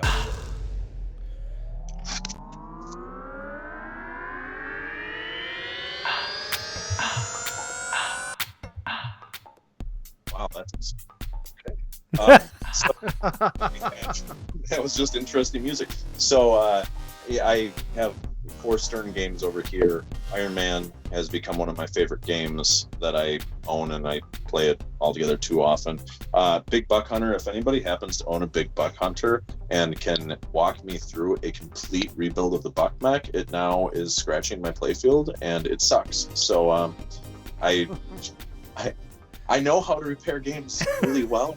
This one is totally baffling to me, and because there's only like 300 of these games that exist, there's no information on it, and there's no spare parts. So moving further, we've got Rapid Fire. I passed a Carnival. Back here, Hot New Game's kind of interesting. Hot New Game was a Williams test game that they would develop games on. When I got it, it had shown 13 coins dropped in it in its lifespan, and it had special test boards in it. I now use it as just kind of a various JAMA board, but I keep it all together because of that. Rob Zombie's out of place because the gas company came over and found we have a gas lamp out front, and they found that it was leaking because the previous homeowner was really bad at fixing things. So it's out of the place while we wait to not blow up our house. Yeah, exactly. That does not sound good. Don't blow up that basement. Luckily, Mark is frozen. I gotta take a screenshot of Mark's forehead. It's enough you don't want to do it. So I've got Popeye because, like I said before with Popeye, it looks like a boat. So even though it's not the greatest game in the world, I can't get rid of it because it looks like a boat. And Star Wars Episode 1, I've got a Dreamcast collection of all the Dreamcast games because those are awesome. I've got a Sega Super GT dual race cab because I used to work for Chuck E. Cheese, actually. And when I worked for Chuck E. Cheese, we had a league on this game. And Tony Schwader, one of our listeners, also looked for Chuck E. Cheese. That's pretty cool. Awesome, yeah. That game, we would have a league after we closed on that game, and that game was stupid hard, and so it earned like garbage. We'd earn like $10 a week on it, but all the employees would go play it after everybody closed because it was so hard that we actually could do it. Wow, my lighting is terrible here. It's fine. You look great. We got Viper Night Drive-In, which I absolutely adore that game. Got Jurassic Park, obviously an in-process Dracula over here. Royal Rumble, an Airborne, Galaxian, Miss Pac-Man. I won't walk too far that way because it looks like a cluster bomb went off. I've got America's Most Wanted over there, a Caribbean Cruise cocktail game, an Outrun, a Demo Man, a Star Trek Next Generation. Maximum Force here was a game that when I picked it up, it was because my wife, when we were first courting, there was it was before the age of cell phones. Courting. When we were first courting. Phone, and I would get nervous on the way, and I would walk through. I was on a trip, and I'd walk through an arcade, so I'd stop and I'd shoot terrorists. You told this story. You told this story on a previous episode. I come back and shoot terrorists. I love it. And so whenever I look at this game, I'm like, oh yeah. Oh no, he's roboting. It's that story, so should I or not? Here's your Super Mario Brothers Mushroom World from Tom's. Yeah, I played that game. So, yeah, and so I also have other stuff. I can't aim very well right now, but like I've actually got I have magic cards that are sitting on here, and so if we keep going around, I have other stuff of pretty much all the different stuff from the show. I've got a Jaguar collection. That's actually what the show started as, was a Jaguar show. So I've got all those in a cabinet around the corner, but it's the light's burnt out and I can't figure out why it doesn't work. So I'm not going to show you a dark corner because that'd be weird. So we're still working. Wait a minute, I love your Batman neon up there. Can I have that? Because that's really cool. Yeah, that was a eBay purchase. They're not too expensive, actually. I might have to get one of those. The sign that's more special down here, let's see if it turns on. No, plugged in. The sign that's more special down here is there's a Super Nintendo one that's up here. That was one of the store ones. Oh, I see that. Yeah. And back in the day, back in the day, when I picked that up, I went to a local place that was a video store, and I asked them about buying it. And they were like, "Oh, we're not going to sell that." And then they were going out of business. And I asked them, and they were like, "Oh, I don't know." And then I came back in like 3 more times, and finally they were like, "Fine, $10." Yes. So, yeah. Are you serious? Yeah. I want to punch you in the nuts next time I see you. So there was a local. Sorry, go ahead. I was gonna say there was a local Nintendo repair service sign that I saw on and I hounded that guy like there was no tomorrow, and it sat on like offer up for months, drove me crazy. But it was a nice neon. Yeah. Never sold to anyone. I couldn't find it. The thing about this is that I bought it in like 2002, and so back then none of this stuff had nearly the value that it does now. I also bought my Star Fox competition cartridge for like $6, and that would be figured out nowadays online pretty quickly, where I literally didn't even know what I was buying because, again, cell phones weren't a thing. And so last game that I've got here is Elvin G Soccer Ball, which is a head-to-head game that's just pretty awesome. So awesome. So 25 games in the basement. You're pretty proud of that. How often do you have people down? It's pretty regularly?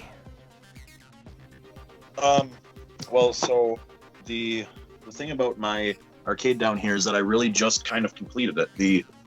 This house is an adventure. Our house is from 1886 and it's a duplex. And so when we moved in, we were like, "Oh, this is going to be great. I'm going to fix this up and it's going to be really easy to move all this stuff into." This basement, the walls that are behind me took 3,280 pounds, I think it was, of mortar. And they originally had life living in them. Like, you're not supposed to have worms able to tunnel through mortar, but we had that. And so I fixed that, but it's been quite the adventure. I've had people over once. Actually, my birthday was really recently, and so I use that as an Happy excuse birthday! Also, thanks. Happy birthday. I hope to do that more often now. So, but it won't happen again until after the show. Right. That's it. Well, we should probably wrap up here tonight. We're going to keep our listeners a little bit longer than we normally do, but I really appreciate you being on the show. So, and again, hang out with us a little bit afterwards so we can wrap up. But I want to say this has been an excellent episode and a great preview of MGC 2019. So if you're going to go to Midwest Game Classic, you got to go. You got to get signed up for VIG because there's like only 10 days of tickets left. You get it now. You heard it, or less. That's what I'm saying about it. So we get right, guys. We got to buy now. And Mark, you got to find a way. Yeah, sorry, my laptop keeps rebooting. But I'd like to say thanks again for listening in on the double R's. That's Arcade Radio. Is it too loud? It's quite loud. That'd be Facebook Arcade Radio or arcaderadio.com. That's RcadeRadio.com. Oh, I feel like I'm supposed to say something. You can also call, but nobody does. 612-548-GAME. Right? Yeah, right. Chris Pallas, you're listening on the podcast. I think you should call us. This is just a special shout out to somebody that that's cool. Listens to us. Nice. You can follow us on Facebook at facebook.com/Arcade Radio. That's arcade with an R, or Twitter at Arcade Radio again. And I just with an R. I just want to shout out to Steve Murky. First time he's listening to the show live. He's been in the chat all night long asking questions. Thanks for being in the chat. Tony Schwader, a previous guest and a friend of the show. Thanks for being on. Broker Daily. Greaser. Oh man. Yeah. Stephen Ball. And Aaron. Oh, man, dude, we've had so many people on tonight. It's been really, really good. So I want to just thank everybody who listens to the show regularly. Thanks for tuning in the live chat. And subscribe to us on iTunes, Google Play Music, and SoundCloud. Subscribe on your YouTube channel. It's just one click. It's just a click. It's a clickety-click, right? Yeah, and that's going to be it for our show. Wait, I want you to do this in your best Your best possible Casey Kasem voice. Let's do your best. I'm Casey Kasem. Closer to your mic. Get closer to your mic. Now that's gonna be it for our show. From the Arcade Radio team, we hope you had a great time, and we'll see you the next episode. I mean, Always seriously. after an upbeat song. So now we have to We always call out of a down-tempo record, and I gotta do this damn ending of the show. Oh, yeah. So terrible. Let's just do it live. All right, here we go. This is where the pants come off, right?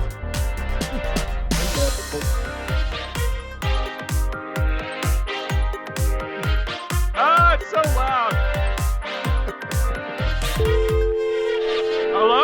Hello? Somebody hung up. It's terrible. It's awful. Oh.